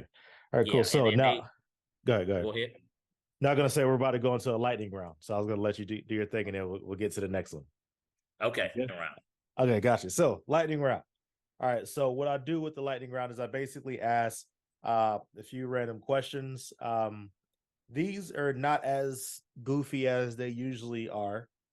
So with this, it's gonna be something that may make you think a little bit because they're situational type questions. And what would you do in these situations? All right. Cool. So the first question is, um, if you were to invest in real estate in any city outside of Texas, where would it be and why? Likely, I got a couple of state cities I'm targeting. Probably Memphis. I like Memphis. Um, I like Birmingham. Um, I like some of the cities in the Carolinas. Um, yeah. So one, I'm gonna stay in the South. I'm gonna stay below the Mason Dixon line just because of cold weather and all that kind of mess. Everybody moving down south. Memphis is adjacent to Nashville, which is super hot. It still has 1 million people in it, right? And you can get doors for cheap, and they're high cash flow in the area. Similar to Birmingham, and then the Carolinas, you're getting a lot of movement from New York down to the Carolinas. That's kind of their first movement south if they can't afford to go to Florida. Gotcha. Okay. Interesting. All right. So number two, if you were invited to speak at the largest real estate event of the year and you only had one topic to discuss, whether it's contracts or whether it's property management, like just one specific topic, what would you cover and why? I'd probably cover housing affordability, Mm. which is not a top because first of all, if it's the largest event, everybody's gonna be talking about everything, right? Right, right, right. Ain't gonna be too many plays that people ain't gonna be talking about. Mhm. But I would talk about housing affordability because we are moving into a renter nation. We're moving into we have a massive affordability issue. So the question is, how do you align your strategy with economies naturally moving? Gotcha. So that would go against maybe the person that's talking about building a class A multifamily. Right, I don't think a lot of people building class A multifamilies right now. I'm not sure that they're all right. right. Gotcha. Just how we can pay class A pricing Exactly. if everybody's poor every day. So for me, I'm talking about housing affordability right now. I'm talking about how to build or how to stay adjacent to market is. And I think the market in the future for the next 30 years is going to be some form of being able to offer a product that the majority of Americans can afford. Okay, this is not a lightning round question, but this is kind of random because you brought up affordability. What is your opinion on neighborhoods that are developed specifically for renting? So single family Build a houses, rent. You build a talking about the rent. build a rent neighborhoods? Exactly, exactly. Smartest play in the game right now. Gotcha. Well, Gotcha. building to rent in an opportunity zone might be the smartest play in the game. Well, building to rent an affordable rental in an opportunity zone might be the smartest play in the Got game it. right Got it. Got it. Okay. now. Yeah. All right. And so number three, if you were to switch roles with one musician for 1 year, past or present, who would it be and why? Andre 3000. Audrey, okay, right away. Okay, gotcha. So talk about that. Why is that? I just like him. He a cool dude. Okay, he, gotcha. he's cool. Is what about because the way he comes off, he was a superstar. He could have probably his career could have probably been bigger than what it was. Yeah, But I don't think he ever really got beyond himself to be some person that he wasn't, which I can always respect. love that.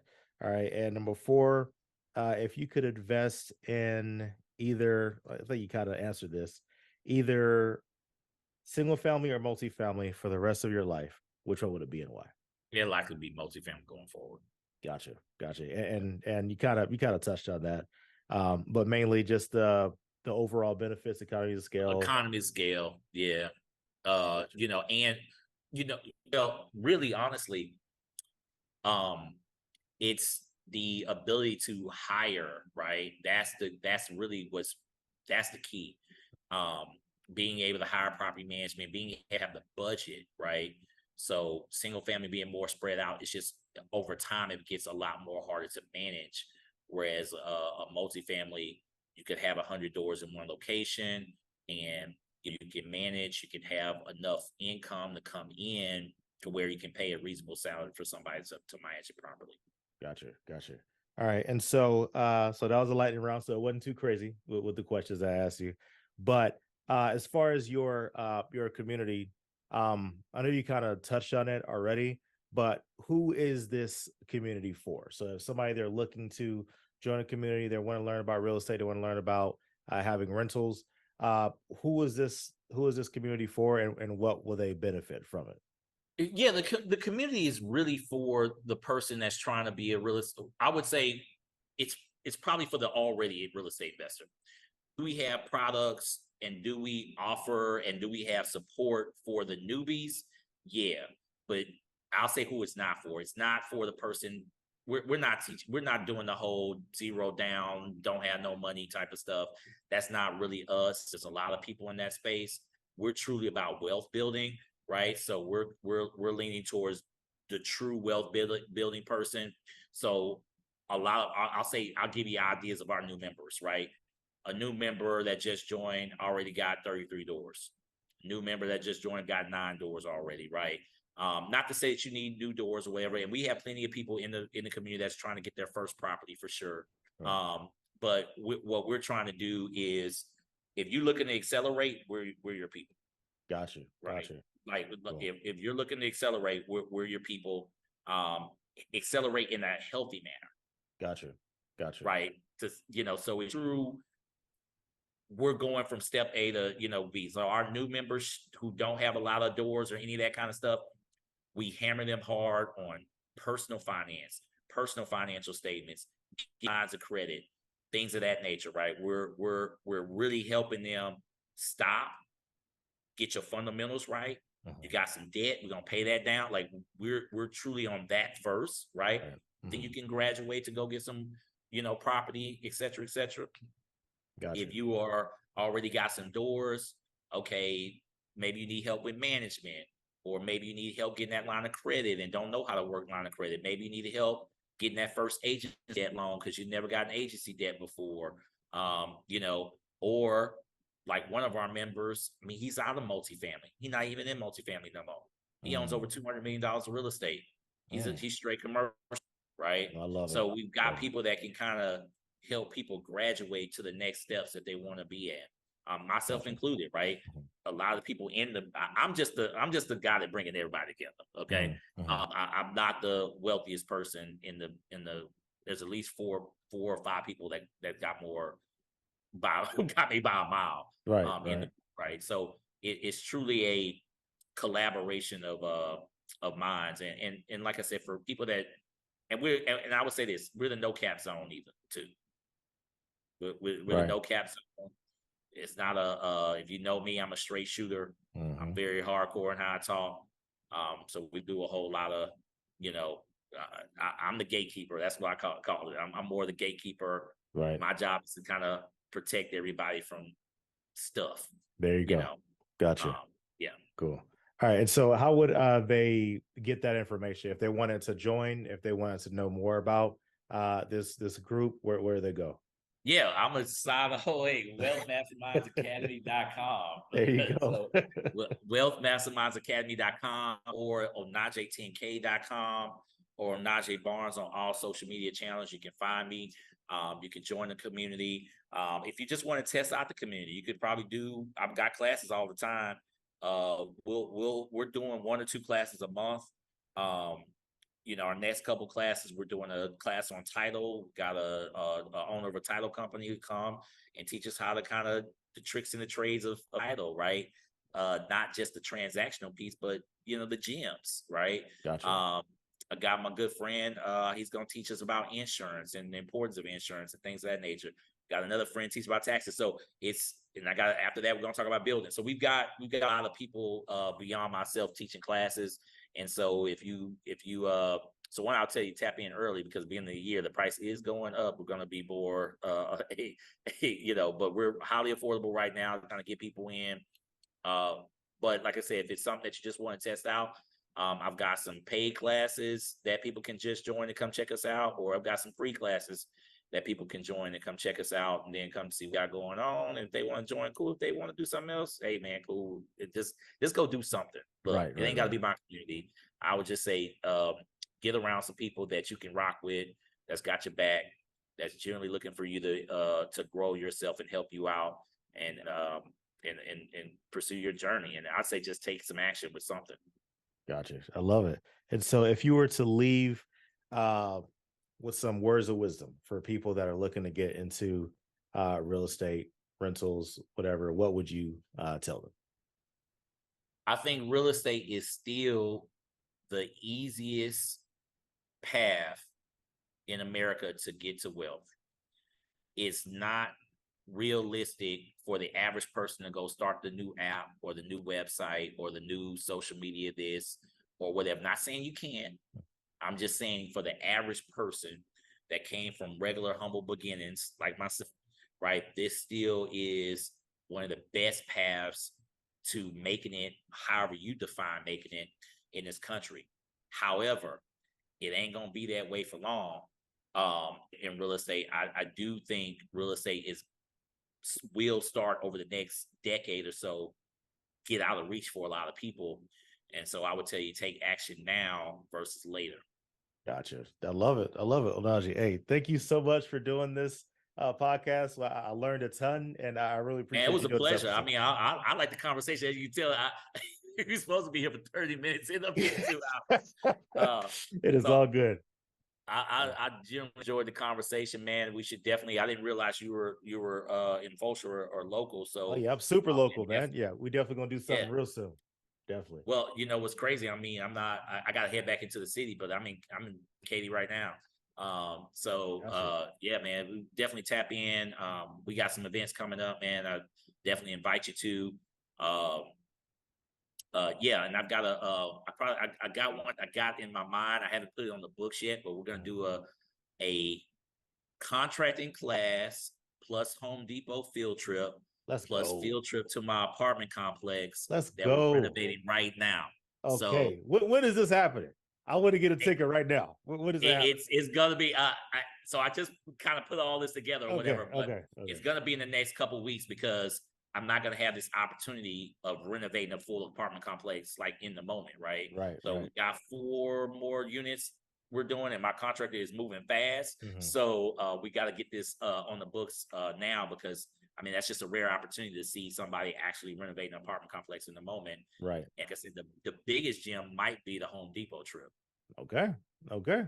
Cool. The Cool. biggest gem might be the Home Depot trip for the Gotcha. newbies, right? For Right. sure. Right. Mhm. So just one that's kind of gonna be my next class, and like I said, man, just local people in Houston is gonna be because we did a couple pop-ups before, and Mhm. this should be a good one.